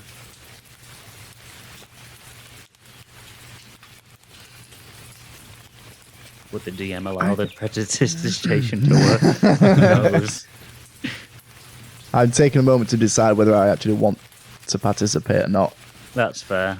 As you do, you feel Foo's hand on your shoulder. You'll make the right decision. And he just walks off towards where Gregor is. I don't want to dig myself in that hole, to be honest.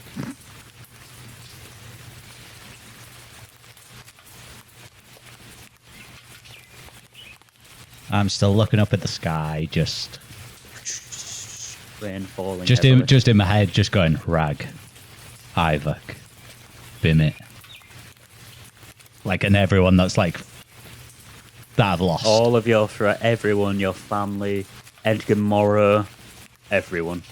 As you do, Who are they?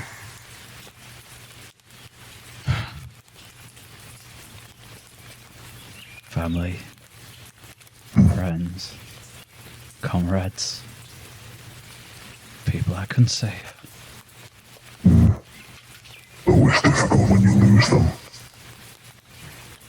If it's any comfort, I lost many. When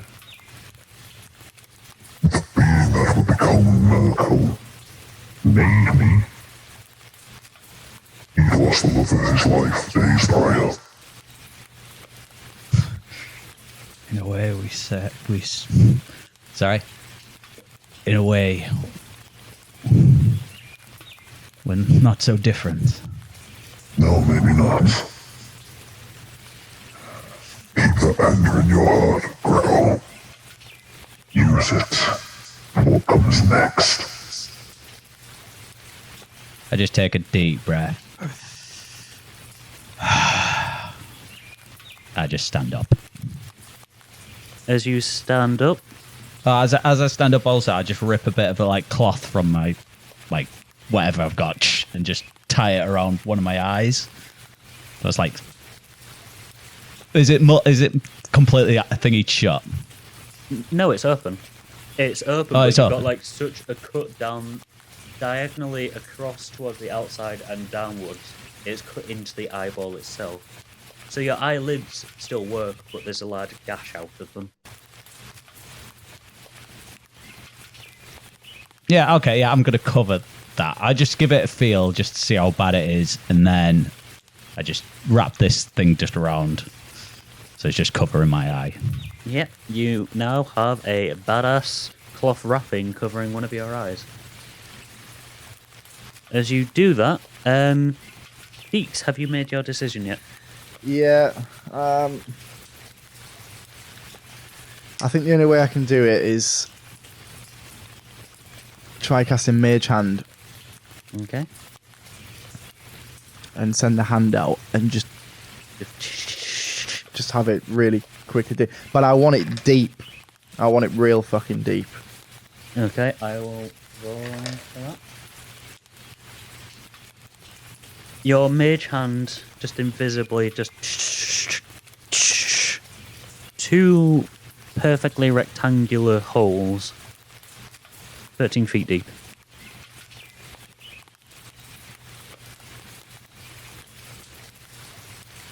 Okay. That's a good start.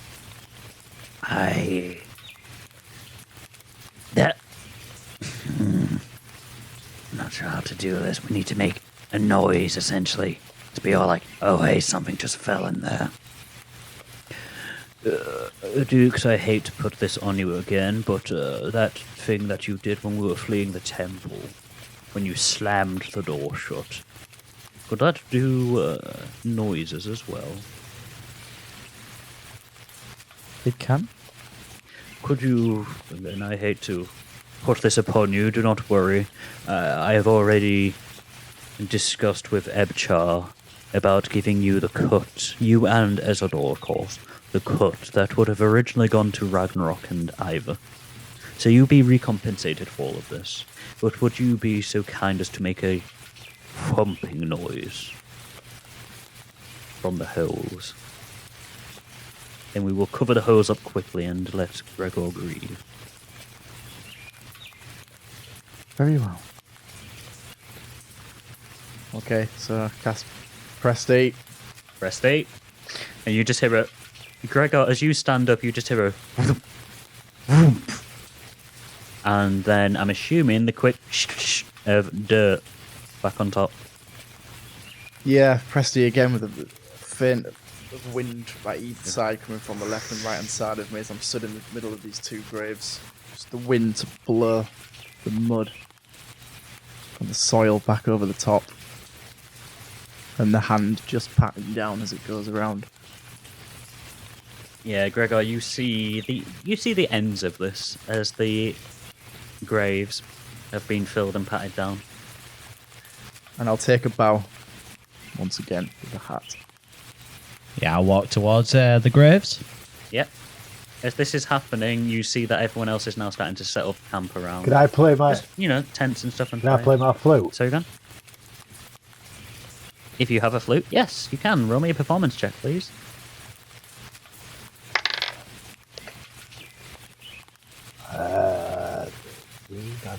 This. 15. 15, okay. And what kind of flute music are you trying to play? I'm thinking something along the lines of, he ain't heavy, he's my brother. I was talking about a theme, guys, not an actual song. Oh, right. Can't find songs. Well, that's the thing.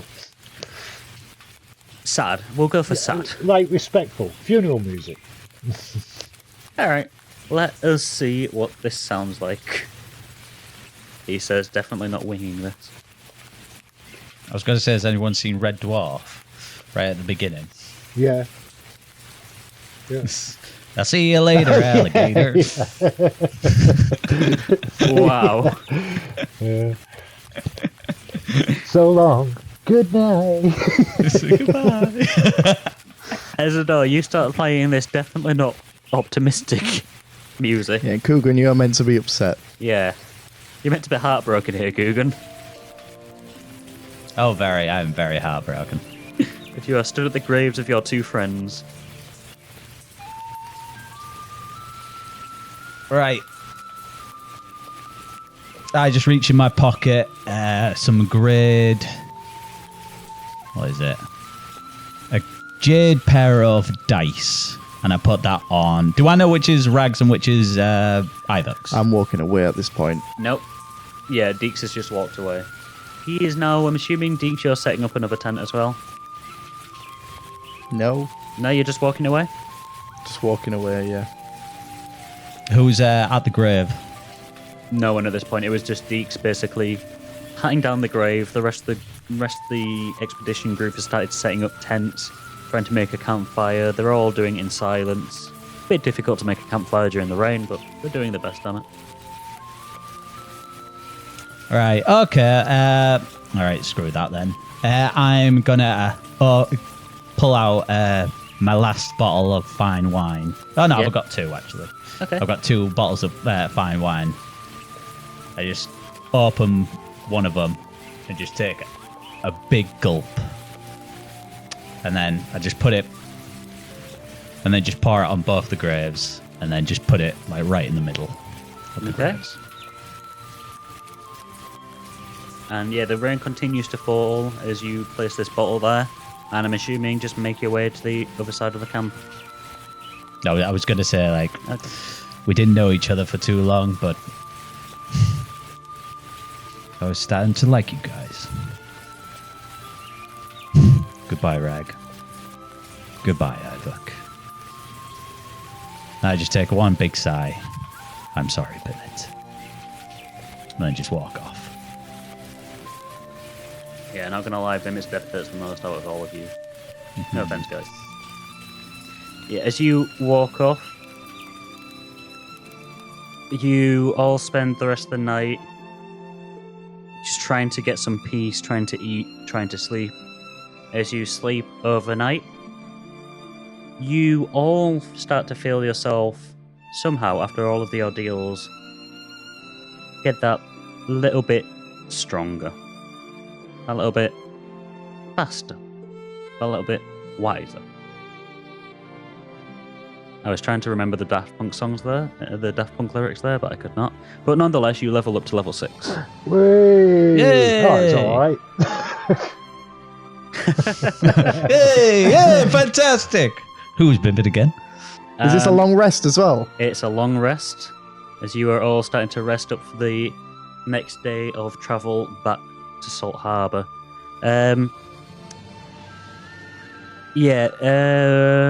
Ezador, do me a favour and roll me a history check as you're kind of looking over the village of Menel.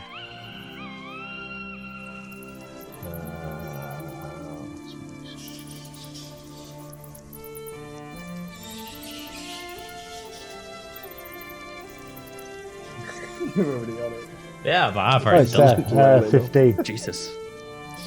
15, you say? Okay. 15.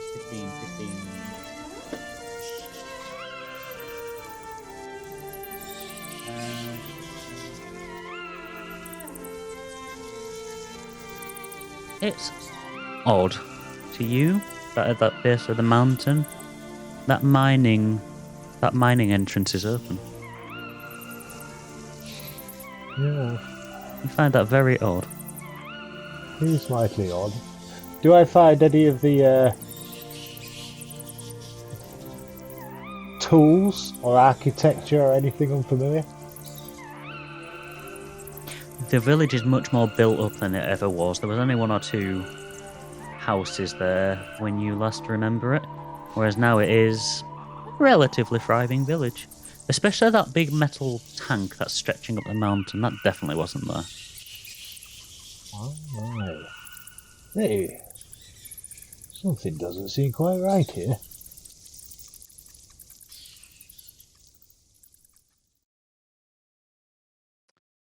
At that, you all fall asleep. Ezador, you find it a bit more difficult to go to sleep because you feel like something is slightly amiss, but unfortunately you're not quite able to recognize what it is. You all sleep. All of you, with the exception of Gregor. Gregor, you fall asleep to begin with, and as you are reaching your peak sleep, I guess, you open your eyes. Oh, God. And you find yourself back in the realm of Cyric.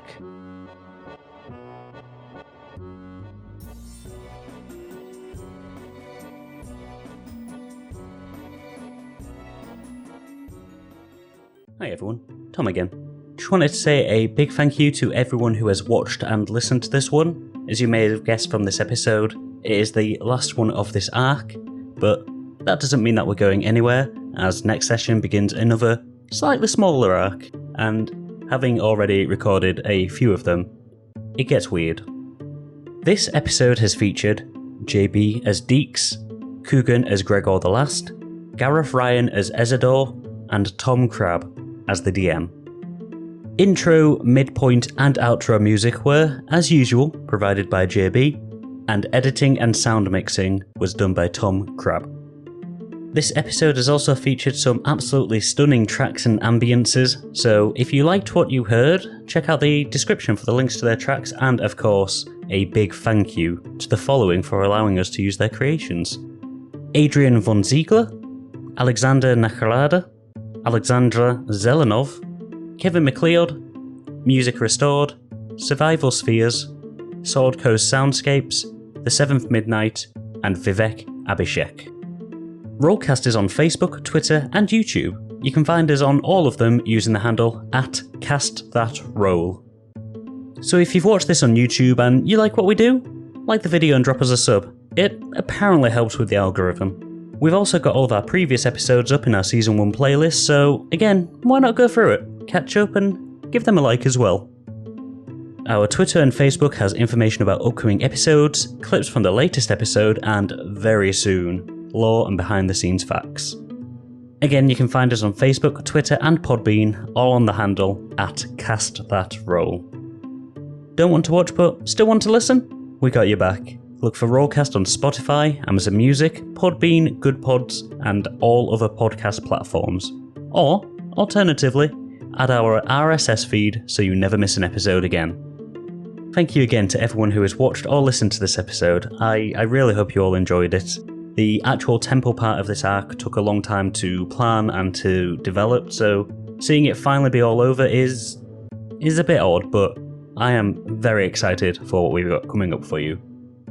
We'll see you all on the 19th of July for episode 17, Rain and Thunder, where we'll start off our new arc, explore the lands a little bit, and see just how the group is dealing with so many recent losses and failures. Until then though, we'll see you in 2 weeks for another session at the table.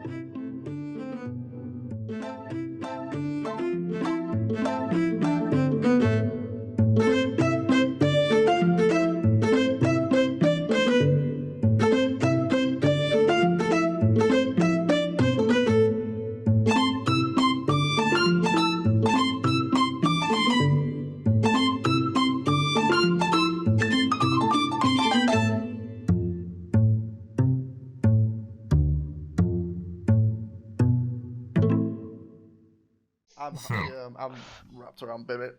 Where is the dice that I need for this? Do you all remember when you entered the temple? That was brilliant. No, leave it on. Where are my dice? Am I back to normal now? Oh, you should have left it on.